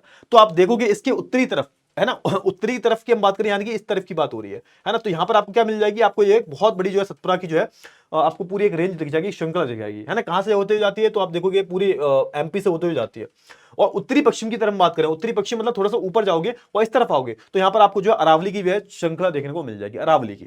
पूर्वी हिस्से में जो है महादेव, कैमूर पहाड़ियां और मैकाल श्रृंखला है। तो आप देखो पूर्वी हिस्से की हम बात करें इधर साइड की, तो इधर आप देखोगे इधर साइड की अगर हम बात करूं, थोड़ा सा इधर साइड की अगर हम बात करूं तो यहां पर आपको जो है देखोगे महादेव, है ना। इधर साइड की मैं बात करूं, इधर आपको महादेव, कैमूर पहाड़ियां और मैकाल की जो है श्रृंखला आपको जो है देखने को यहां पर मिल जाएगी। चलिए दक्कन के पठार की जो है आप देखो, दक्कन के पठार की ढाल जो है पश्चिम से पूरब की तरफ है ना। यहाँ पे बोला जा रहा है इसकी जो पठार, इसकी जो ढाल है, इसकी जो ढाल जो है कैसी है, इसकी पश्चिम से पूरब की तरफ इस तरीके की ढाल है इसकी। तो आप देखोगे जो भी नदियां बह रही हैं तो कहां जा रही हैं, कृष्णा, कावेरी, गोदावरी, सब जो है इधर की तरफ जा रही है, सब अपने आप को जो है बंगाल की खाड़ी में जो डाल रही है। तो यहाँ पे ऐसा बोला जा रहा है कि भाई दक्कन के पठार की जो ढाल जो है वो कैसी है, वो पश्चिम से पूरब की तरफ है। मतलब ये अगर हमारा जो है हमारा ये प्रायद्वीप है, ये ऐसे करके झुका हुआ है, ये पश्चिम से पूरब की तरफ झुका हुआ है। तो नदियां जो है सब कैसी बहेंगी, ऐसी बहेंगी। चलिए अच्छी बात है। यह पूर्वोत्तर में मेघालय, है ना, कार्बी अलोंग, खबरी अलोंग की बात करें, खबरी अलोंग तथा उत्तरी जो है कचार पहाड़ी तक जो है फैला हुआ है। तो यहां पे इसकी बात करें तो यहां पर अगर आप देखोगे थोड़ा सा आगे बढ़ोगे तो यहां पर भी क्या फैला हुआ है, यहां पर भी जो है आप देखोगे हमारा ये जो पठार जो है, हमारा जो दक्कन पठार जो है फैला हुआ है ना, हमारा जो दक्कन पठार जो है वो फैला हुआ है, ठीक है। क्या मिल जाते हैं यहाँ पे आपको जो है आप देखोगे क्या कौन कौन सी श्रृंखलाएं मिल जाती हैं। तो आपको यहाँ पे देखो गैरो, यहाँ पे आपको मेघालय, है ना, कबरी अलोंग, है ना, उत्तरी, ये सब जो आपको देखने को मिल जाएंगी। यहाँ पर जो है सब आपको जो है देखने को मिल जाएंगी। क्लियर हुआ ना। चलिए तो इस क्षेत्र में जो है मुख्य श्रृंखलाएं कौन सी हैं, तो पश्चिम से पूर्व की तरफ आप जाओगे, पश्चिम से पूर्व की तरफ तो आपको जो है गैरो खासी, है ना, यहाँ पर ये इसकी हम बात करें, इधर साइड जो आपको गैरो खासी देखने को मिल जाएंगी। गैरो खासी की हम बात करें, है ना, जयंतिया की बात करें, तो ये सब जो है देखने को आपको मिल जाएगा। तो कहने का मतलब ये है कि हमारी जो दक्कन की जो पठार है वो सिर्फ यहां तक नहीं है, वो यहां तक है पूरा, है ना, यहां तक जो है बड़े हुए हैं, यहां तक, है ना, ये जो है यहां तक आपको जो है देखने को मिल जाएंगे। क्लियर हुआ। अब कहोगे सर एक बात बताओ कि यहां पर फिर ये बीच में इतना गैप कैसे आ गया, ये गैप कैसे आ गया, किस तरीके से जो है गैप आया। तो सिंपल सी बात है, मैं बताऊं आपको कि बहुत सारी जो नदियां हैं क्या बनाती हैं अपना, बहुत सारी नदियां जो है अपना डेल्टा बना लेती हैं। जब नदियां जो है पहाड़ों पे जब नदियां जो है समुद्र में मिलने वाली होती है ना, तो अपने आप को अलग अलग भागों में विभाजित कर देती है ना। तो आप देखोगे यहाँ पर बहुत सारे आपको डेल्टा मिलेंगे, है ना। तो यहाँ पे क्या आ जाता है, यहाँ पर आप देखोगे यहाँ पर बहुत सारी नदियां बहकी हो जाती हैं, तो यहाँ पर आपको बहुत सारे डेल्टा मिलेंगे। डेल्टा मिलेंगे मतलब क्या हुआ, बीच में क्या होगा, बीच में जो है ये पूरा गायब हो जाएगा, है ना। नदी इतनी सारी जा रही है, वो डेल्टा बना लेती हैं अपने साथ में बहुत सारी चीजों को ले जा रही हैं। तो सीधे सीधे आपको जो है बीच में थोड़ा सा एक क्या मिलेगा, एक डिसकंटिन्यूटी मिल जाएगी, है ना। तो फिर यहां से जो हमारे जो पठार है वो फिर से शुरू हो जाएंगे। क्लियर हुआ। तो ये जो आपको पता होना चाहिए ये आपको जो है पता होना चाहिए। चलिए बहुत अच्छी बात है। अब बात कर लेते हैं पूर्वी घाट के बारे में। अब देखो पूर्वी घाट के बारे में हम बात करें तो यहां पर किसकी बात हो रही है, ये वाली घाट की, है ना। पूर्वी, ये हमारे पश्चिमी घाट है और ये हमारा पूर्वी घाट है ना। इसके बारे में बात हो रही है, पूर्वी घाट और पश्चिमी घाट के बारे में बात हो रही है। ठीक है, तो प्रायद्वीप जो है पठार सटा हुआ पूर्वी भाग में पूर्वी घाट की जो है पहाड़ियां मिलती हैं। देखो यहाँ पे ये हमारे क्या भाई, जैसा हम देखोगे ये हमारे क्या, ये हमारा पठार, ये हमारे क्या, ये हमारा दक्कन पठार था। इसके बगल में क्या है, इसके बगल में आपको जो है पूर्वी पठार जो है, पूर्वी जो हमारे घाट जो है वो देखने को मिल जाएंगे, है ना। ये भी क्या है, ये भी एक तरह की जो है पहाड़ियां हैं। ठीक है ना, क्लियर हुआ। जिसकी औसत ऊंचाई कितनी है, तो आप देखोगे 600 मीटर है ना, 600 मीटर जो है। अगर मैं बात करूं किसकी, पूर्वी पूर्वी घाट की बात करूं, एक टाइम पे ऐसा बोला जाता है कि ये इनकी जो ऊंचाई थी वो एक टाइम पे माउंट एवरेस्ट से भी ज्यादा हुआ करती थी। पूर्वी घाट की जो है सबसे ऊंची चोटी कौन सी है भाई, तो महेंद्रगिरी है। महेंद्रगिरी आपको कहां मिलेगी, तो आपको जो उड़ीसा में देखने को मिलेगी। कहां पर देखने को मिलेगी सर, तो आपको जो उड़ीसा में जो है महेंद्रगिरी देखने को मिलेगी। कितनी कितनी हाइट है इसकी, तो 1500 हाइट है इसकी। कितनी हाइट है सर इसकी, तो 1500 मीटर जो है इसकी हाइट है। तो महेंद्रगिरी आपको जो है पूर्वी घाट की सबसे ऊंची पहाड़ी जो है देखने को मिलेगी सर, बहुत अच्छी बात है। पश्चिमी घाट की बात कर लेते हैं थोड़ी सी हम। तो अगर मैं पश्चिमी घाट की बात करूं तो दक्कन के पठार के जो है पश्चिम में, यानी कि हमारा दक्कन का पठार था, ये हमारा क्या था, ये हमारा दक्कन का पठार था। इसके पश्चिम की हम बात करें इधर साइड, है ना, तो यहां पर आपको ये क्या देखने को मिल रहा है, ये आपको जो है क्या देखने को मिल रहा है, ये आपको जो है प्रॉपर तरीके से हमारा जो है पश्चिमी घाट देखने को मिल रहा है। यहां की अगर मैं बात करूं तो इसकी जो इसे जो है सह्याद्री के नाम से भी जाना जाता है। मतलब आप देखोगे ना पूरा प्रॉपर, है ना, इसको जो अलग अलग नामों से जानते हैं। तो इसको जो ये पूरी जो रेंज है ना, इसको हम किसके नाम से जानते हैं, सह्याद्री के नाम से भी जानते हैं इसको। क्लियर हुआ। अब यहां पे देखोगे यह 900 से 1600 मीटर ऊंचा है। पश्चिमी घाट की जो है सबसे ऊंची चोटी कौन सी है, पश्चिमी घाट की, अगर इस घाट की मैं बात करूं, मतलब पूर्व जो घाट है, अब तक हम इसकी बात कर रहे थे, है ना, अब हम इसकी बात कर रहे हैं यहां से लेके यहां तक, है ना, यहां तक अगर हम आते हैं तो यहां पर हमें पश्चिमी घाट मिलते हैं। तो पश्चिमी घाट की सबसे ऊंची चोटी कौन सी है, तो भाई अनायमुंडी है ना। कहां मिलती है आपको, जो नीचे थोड़ा जाओगे तो यहां पर आपको जो है ये इधर, है ना, ये जो पूरा केरला है यहां पर आपको जो है देखने को मिल जाएगी। ठीक है, अनायमुंडी जो प्रॉपर तरीके से कितनी हाइट है इसकी, तो 2695 मीटर जो है ये ऊंची है, बहुत ऊंची है, फिर भी बहुत ऊंची है ना। अब जैसे हम बात करें डोडा बेटा नीलगिरी को जो है पहाड़ी में स्थित दक्षिणी भारत की दूसरी सबसे ऊंची चोटी है। तो भाई अगर हम बात करूं अनायमुंडी के बाद दूसरी सबसे बड़ी चोटी कौन सी है, तो भाई आप देखोगे दक्षिण भारत की जो नीलगिरी जो है नीलगिरी की हम बात करें, यानी कि थोड़ा सा कर्नाटक साइड आओगे तो यहाँ पे आपको मिल जाएगी, है ना। तो यहाँ पर आपको जो है डोडा बेटा नीलगिरी की जो पहाड़ी जो है, ये आपको जो है दक्षिण भारत की सबसे ऊंची जो है, दूसरी सबसे ऊंची जो है पहाड़ी मिल जाएगी देखने को, दूसरी सबसे ऊंची। क्लियर हुआ। चलिए कितनी हाइट है इसकी, तो इसकी 2637 मीटर हाइट है। तो ये दोनों लगभग जो है सेम ही है दोनों। अगर मैं बात करूं नीलगिरी की, और अगर मैं बात करूं किसकी भाई, अगर मैं बात करूं अपने अनायमुंडी की, ये दोनों ही जो है सेम ही हाइट की हैं। ठीक है, चलिए अच्छी बात है। अब भारत के मरुस्थलीय इलाके के बारे में बात कर लेते हैं। मरुस्थलीय इलाका मतलब जो रेगिस्तान वाला इलाका है। यहाँ पर होता है कि यहाँ पर बारिश वारिश बहुत कम होती है। यहाँ पर जो बारिश वारिश जो है आपको बहुत कम होते हुए दिखाई देगी। ठीक है सर, थोड़ी सी बात कर लेते हैं इसके बारे में। तो देखो भारत के मरुस्थलीय क्षेत्र के बारे में बात करें तो आपको कहाँ मिलता है, तो भारत के पश्चिमी साइड जो है आपको यहाँ पर जो है भारत का मरुस्थलीय स्थल जो है देखने को मिल जाता है, पश्चिमी साइड। ठीक है सर, बहुत अच्छी बात है। तो भारत का जो है मरुस्थलीय अरावली के जो है पश्चिमी किनारे पर है। कहां पर है भाई, अरावली के पश्चिमी किनारे पर। तो देखो यहाँ पर ध्यान से देखना फटाफट से, ये थोड़ा सुनो, यहां पर एक बहुत ही इंटरेस्टिंग चीज है, बहुत ही प्यारी सी चीज है ना। अब देखो जैसे मान के चलो ये हमारी क्या है, ये हमारी अरावली है ना, और अरावली के पश्चिम साइड जो है ये है रेगिस्तान, इधर साइड रेगिस्तान नहीं। आप कहोगे क्यों सर, अब देखो होता क्या है बेटा, जब मानसून आते हैं, जब मानसून ऐसे आ रहे होते हैं, है ना, जब मानसून वाली हवाएं आ रही होती हैं, तो होता क्या है कि मानसून जो है ये इन अरावली से टकरा जाते हैं और ये आगे नहीं बढ़ पाते। और जब आगे नहीं बढ़ पाते तो यहां पर क्या होता है, यहां पर जो है इतनी बारिश नहीं हो पाती, बारिश सारी इधर ही हो जाती है। तो अगर मैं राजस्थान की बात करूं तो सारे राजस्थान में पानी की कमी नहीं है। राजस्थान का जो पश्चिमी वाला इलाका जो है, यहां पर जो है पानी की कमी मिलती है आपको। यहां पर जो आपको अच्छे खासे जो यहां पर देखने को मिलते हैं आपको रेगिस्तान। ठीक है, चलिए तो यहां पर अगर हम बात करें 140 140 अगर मैं मिमी की बात करूं, है ना, 140 से भी कम जो है यहां पर बारिश आपको देखने को मिलती है। इसलिए जो है यहाँ की जलवायु जो है मिलीमीटर की अगर मैं बात करूं उससे भी कम जो आपको जो है यहाँ पर क्या देखने को मिलती है, बारिश देखने को मिलती है। और यहाँ की जो जलवायु जो शुष्क है ना, और वनस्पति नामात्र है। तो यहाँ पे क्या होगा, यहाँ पे पानी है नहीं, है ना, एरिड जो आप देखोगे एरिड रीजन है, मतलब यहाँ पे बारिश नहीं हो रही, सूखा एरिया है प्रॉपर। अब जब नमी नहीं होगी इनमें इनमें मिट्टी में नमी नहीं होगी तो यहाँ पर आपको वनस्पति कैसे देखने को मिलेगी, वनस्पति आपको जो है यहाँ पर नामात्र की देखने को मिलेगी। क्यों सर, क्योंकि यहाँ पर बारिश नहीं हो रही। अब जब बारिश होती है तो बारिश से क्या होता है, बारिश से आप जब होती है तो बारिश जो है मिट्टी को नमी पहुंचाती है। और जब तक मिट्टी में बारिश नहीं होगी, नमी नहीं होगी, तब तक क्या नहीं होगा, तब तक कोई भी जो आप देखोगे रासायनिक प्रक्रिया नहीं हो सकती। ठीक है, तो जब रासायनिक प्रक्रिया नहीं होगी तो मिट्टी कैसी रहेगी, सूखी सूखी बालू जैसी रहेगी। ठीक है, क्लियर हुआ। चलिए अब बात कर लेते हैं भारतीय मरुस्थल के बारे में। थोड़ा सा आगे हम देखें तो लूनी अगर बात करें, है ना, लूनी जो है इस क्षेत्र की, अगर मैं एकमात्र नदी की बात करूं तो लूनी जो आपको एकमात्र यहाँ पर नदी जो है मिल जाएगी, है ना। लेकिन कुछ सरताएं वर्षा ऋतु में जो है पानी में से भर जाती है। लेकिन यहाँ पे ऐसा बोला गया है कि जब ज्यादा बारिश वारिश होती है तो यहाँ पर कुछ जो है सरताएं भी निकल के आ जाती हैं, कुछ जो स्ट्रीम्स भी निकल के आ जाती हैं, है ना। यहाँ पे आपको कुछ जो है क्या मिलेंगे, बरकान मिलेंगे। इसको हम क्या बोलते हैं, अर्धचंद्राकार बालू का टीला। जैसे आप देख रहे हो ना, ये जब होता क्या, जब हवाएं इधर साइड चल रही है, मान के चलो हवाएं ऐसी चल रही है ना, तो क्या करती है, तो ये ऐसे कुछ टीले बना देती है जो आधे चांद की तरह दिखते हैं, अर्ध चांद की तरह दिखते हैं। इनको हम बरकान बोलते हैं भाई, इनको हम ठीक है, क्या बोलते हैं, बरकान बोलते हैं। क्लियर हुआ ना, चलिए बहुत अच्छी बात है। इस क्षेत्र में जो है बहुतायत से जो है देखे जा सकते हैं। तो इस क्षेत्र में आपको देखो डेली आपको जो है नए नए आपको जो है अर्धचंद्राकार के बालू की टीले आपको देखेंगे। क्यों? क्योंकि हवा चलती रहती है, हवा चलती रहती है तो हवा के कारण ही जो है आपको ये बनते हुए दिखाई दे जाएंगे। ठीक है, क्रिसेंट बोलते हैं, क्रिसेंट शेप में जो है इनको आपको ये सब देखने को मिल जाते हैं। चलिए ठीक है, बारछंस बोलते हैं बेसिकली इनको, बारछंस इंग्लिश में। ठीक है, अब बात कर लेते हैं तटीय मैदान के बारे में। बेटा किसके बारे में बात कर लेते हैं? तटीय मैदान के बारे में बात कर लेते हैं। तटीय मैदान कौन से होते हैं भाई? तटीय मैदान कौन से होते हैं? तो भाई देखो, अब जैसे आप जो है अपने हमारे घाट से नीचे उतरोगे, घाट से जैसे नीचे उतरोगे, जैसे नीचे उतरोगे घाट से, तो समुद्री इलाका लग जाएगा, है ना। यहां पर तटीय मैदान का मतलब क्या है? वो मैदानी इलाका जो समुद्र के किनारे है, समुद्र के आसपास का जो इलाका जो होता है उसको हमने क्या बोल दिया? उसको हमने बोल दिया तटीय मैदान, है ना। ये पूरा आप जो देख रहे हो क्या है? पूरा ये पूरा जो है आप देख रहे हो, ये पूरा हमारा तटीय मैदान ही तो है। ये पूरा हमारा जो है तटीय मैदान है। तो तटीय मैदान के बारे में थोड़ी सी बात कर लेते हैं। तो देखो, प्रायद्वीप पठार के जो है किनारे संकीर्ण तटीय जो है पट्टियों का जो है विस्तार है, इसकी बात की जा रही है। मतलब ये हमारे जो प्रायद्वीप पठार की बात करिए, पूरे पठार है हमारे, है ना। इधर हमारे जो घाट लग जाते हैं, इसके नीचे जैसे उतरोगे आप, तो यहाँ पर आपको जो है प्रॉपर तरीके से क्या दिख जाते हैं? आपको जो है यहाँ पर मैदान दिख जाते हैं। यह पश्चिम में अरब सागर से लेकर पूर्व में जो है बंगाल की खाड़ी तक जो विस्तृत है। मतलब, है ना। यहां पर क्या हुआ भाई, ये क्या है? इसके बाद क्या लग जाता है? इसके बाद आप देखोगे ये हमारा अरब सागर लग जाता है, अरब सागर, अरब सागर। ठीक है, और यहां पर जो है क्या है? बंगाल की खाड़ी।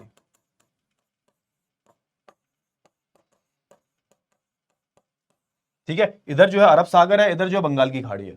इधर जो अरब सागर है और इधर क्या है? इधर हमारी जो है बंगाल की खाड़ी है। ठीक है सर, बहुत अच्छी बात है। तो आप देखोगे पूरे फैले हुए हैं, है ना। बस पश्चिमी तट जो है पश्चिमी तट जो है पश्चिमी घाट तथा अरब सागर के बीच में स्थित है। तो देखो यहाँ पे जो पश्चिमी तट की हम बात करें तो किसके बीच में?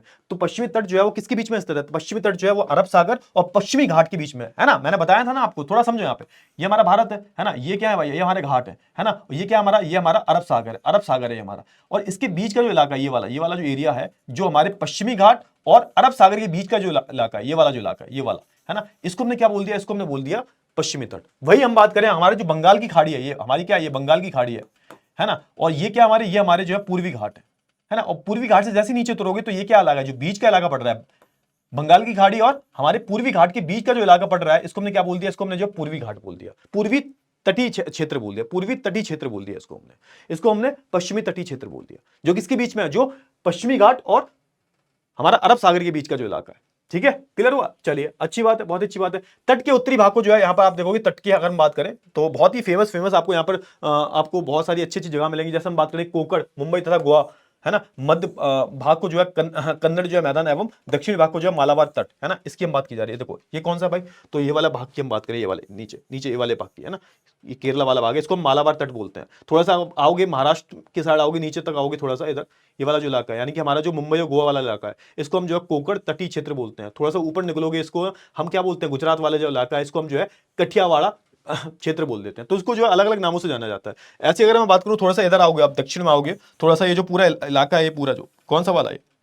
ये वाला पूरा जो इलाका है, ये वाला, यानी कि कौन सा वाला है? ये हम पूरी बात करें तमिलनाडु वाले क्षेत्र की, और थोड़ा सा हम ये आंध्र प्रदेश वाले क्षेत्र की बात करें तो इसको हम क्या बोलते हैं? कोरमंडल कोस्ट बोलते हैं। क्या बोलते हैं? कोरमंडल तटीय मैदान बोलते हैं। इतने को हम क्या बोलते हैं?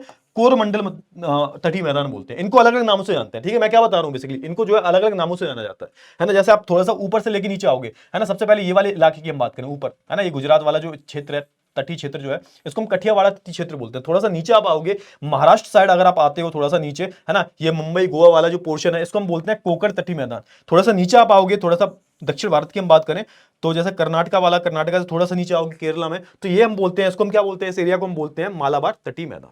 उसी की जो यहाँ पर बात की जा रही है। ठीक है, उसी की जो यहाँ पर मध्य भारत भाग को जो है कन्नड़ मैदान, है ना, एवं दक्षिणी भाग को जो मालाबार मध्य जो है बोलते हैं। चलिए, बहुत अच्छी बात है। आगे हम बात करें, आगे थोड़ा सा हम बात करेंगे थोड़ा सा, जब जैसे आप बंगाल की खाड़ी के साथ जो विस्तृत मैदान चौड़ा एवं समतल है। अब यहाँ पे ऐसा बोला गया है कि देखो ये जो मैदान है ना, ये वाला जो मैदान की हम बात करें, आपको ये चौड़ा लग रहा होगा बेटा थोड़ा सा, है ना। अगर इसको और इसको थोड़ी तुलना करेंगे हम, तो हमारे पूर्वी जो हमारे तटीय क्षेत्र जो है थोड़े से चौड़े जाता है। इसका रीजन पता है आपको? क्या इसका कारण हो सकता है? यानी कि हमारे जो हमारे पश्चिमी तट हैं और जो हमारे पूर्वी तट हैं, अगर हम पूर्वी तट को देखें ज्यादा चौड़े हैं। क्यों? क्योंकि बेटा समझो, यहां पर जब नदियां जाती हैं ना, नदी क्या बनाती है? नदियां अपना डेल्टा बनाती हैं, है ना। नदियां जो है अलग अलग सरताओं में विभाजित हो जाती हैं, डेल्टा बनाती हैं।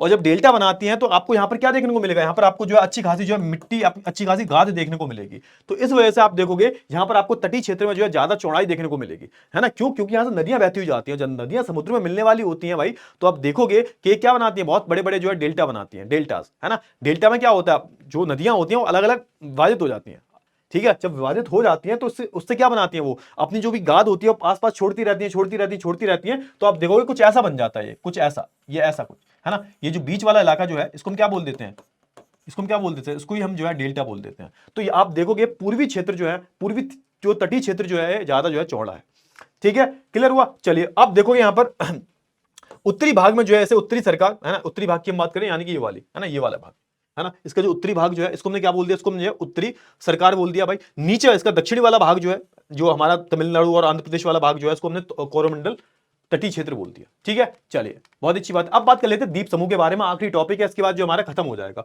द्वीप समूह की बात करें तो हमारे पास दो द्वीप समूह है, एक तो भाई पश्चिम पश्चिम की तरफ है और एक जो है पूर्व की तरफ है। पूर्व वाले जो द्वीप समूह है उसको हम क्या बोल देते हैं, लक्षद्वीप द्वीप समूह बोलते हैं। और अगर मैं बात करूं पूर्व वाले अगर मैं द्वीप समूह की बात करूं तो उसको अंडमान और निकोबार द्वीप समूह बोलते हैं, है ना। तो पश्चिम वाले हमारे लक्षद्वीप हो गए, और अगर मैं बात करूं पूर्व वाले की, तो पूर्व वाले जो हमारे जो द्वीप समूह है ये क्या हो गए, हमारे हमारे हमारे अंडमान निकोबार हो गए, ठीक है। तो इन दोनों के बारे में पता होना चाहिए आपको। तो लक्षद्वीप की अगर मैं बात करूं तो यह द्वीप समूह जो अरब सागर में जो स्थित है, इसका क्षेत्रफल कितना है, 32 वर्ग किलोमीटर का है। अगर हम बात करें तो ज्यादा बड़ा नहीं है, ज्यादा बड़ा नहीं है। इस द्वीप समूह का जो है प्रशासनिक केंद्र जो है करवती द्वीप है। यहाँ पर जो है जैव विविधता भरपूर है, अच्छी खासी जो यहाँ पर जैव विविधता पाई जाती है। 1973 से पहले जो है लक्षद्वीप को जो है लकाद्वीप, यानी यहाँ फिर आप बोल सकते हो यहाँ पर मिनिकॉय तथा एमिन द्वीप के नाम से जाना जाता था। तो उसको जो है अलग अलग नामों से जो है जाना जाया करता था। अंडमान निकोबार की हम बात करें, क्षेत्र में सबसे बड़ा और द्वीपों की संख्या भी आदत है। यहाँ पे काफी अच्छी खासी जो है द्वीपों की संख्या देखने को मिल जाती है। इस द्वीप समूह को जो है दो समूहों में बांटा गया है, उत्तर वाले भाग को जो है अंडमान और दक्षिण वाले भाग को जो है निकोबार बोला जाता है। मतलब अगर मैं बात करूं, ये ऐसा कुछ द्वीप समूह है, अगर ये ऐसा अगर द्वीप समूह है तो उत्तरी भाग को हम क्या बोल रहे हैं, अंडमान बोल रहे हैं, अंडमान, और दक्षिणी भाग को जो है क्या बोल रहे हैं, निकोबार, ठीक है, अंडमान निकोबार। क्लियर हुआ ना। चलिए, तो उत्तरी वाले भाग को जो अंडमान और दक्षिण वाले भाग को जो है निकोबार बोला जाता है। अंडमान निकोबार के द्वीप समूह में स्थित जो है बैरन द्वीप का संक्रिय ज्वालामुखी का जो है पाया जाता है। तो यहाँ पे एक बहुत बड़ा आप बोल सकते हो कि एक ज्वालामुखी पाया जाता था। क्लियर हुआ, ठीक है। तो भाई अगर हम बात करें अंडमान निकोबार आइलैंड की, तो यहां पर आपको क्या मिलेगा, एक आपको जो है बहुत बड़ा यहाँ पे ज्वालामुखी मिल जाएगा। इसको हम क्या बोलते हैं, बैरन, है ना, बैरन ज्वालामुखी बोलते हैं। ये क्या भाई, एक सक्रिय ज्वालामुखी है, मतलब इसमें जो है प्रॉपर तरीके से ज्वालामुखी विस्फोट वगैरह होते रहते हैं, और इस पर जाना जो है मना है। तो आप देखोगे ना, जैसे अंडमान निकोबार की बात करूं तो बहुत बड़े बड़े आइलैंड है, 500 550 से ज्यादा जो यहाँ पर आपको आइलैंड के समूह देखने को मिल जाएंगे। इनको मिलाकर ही तो अंडमान निकोबार बना है। और इसमें से आप देखोगे एक जो आइलैंड है बैरन आइलैंड को बोलते हैं, अंडमान निकोबार पर ही है, लेकिन इस पर जाना मना है, यहाँ पर कोई जाता नहीं है ना। ये यहाँ पर जाना मना है, क्यों? क्योंकि यहाँ पर जो है एक क्या है, सक्रिय ज्वालामुखी पाया जाता है। यहाँ पर सक्रिय ज्वालामुखी का मतलब क्या है कि यहाँ पर जो है विस्फोट वगैरह होते रहते हैं, कभी भी फट सकता है। तो यहाँ पर लोगों का जाना मना है। तो यहाँ पर आपको जो है एक भारत का एकमात्र जो आपको एक सक्रिय ज्वालामुखी जो है देखने को मिल जाता है। क्लियर हुआ। तो इसी के साथ जो हमारा जो चैप्टर है वो कंप्लीट हो गया भाई। बहुत सारी जो चीजें हमने पढ़ी इसके बारे में, बहुत सारी चीजों के बारे में बात की हमने, ऑलमोस्ट सारी ही चीजों के बारे में बात कर ली। थोड़ा सा दिमाग लगाना, ज्यादा टफ नहीं है ये चैप्टर जितना आपको लगता है। थोड़ा सा अगर दिमाग लगा के पढ़ोगे तो एक एक चीज जो है क्लियर हो जाएगी, ठीक है ना। तो हम काम करते हैं भाई, विदा लेते हैं आपसे। तो हम मिलेंगे नेक्स्ट क्लास में, तब तक के लिए अपना ध्यान रखिएगा, ठीक है। चलिए, तो बाय बाय, टेक केयर।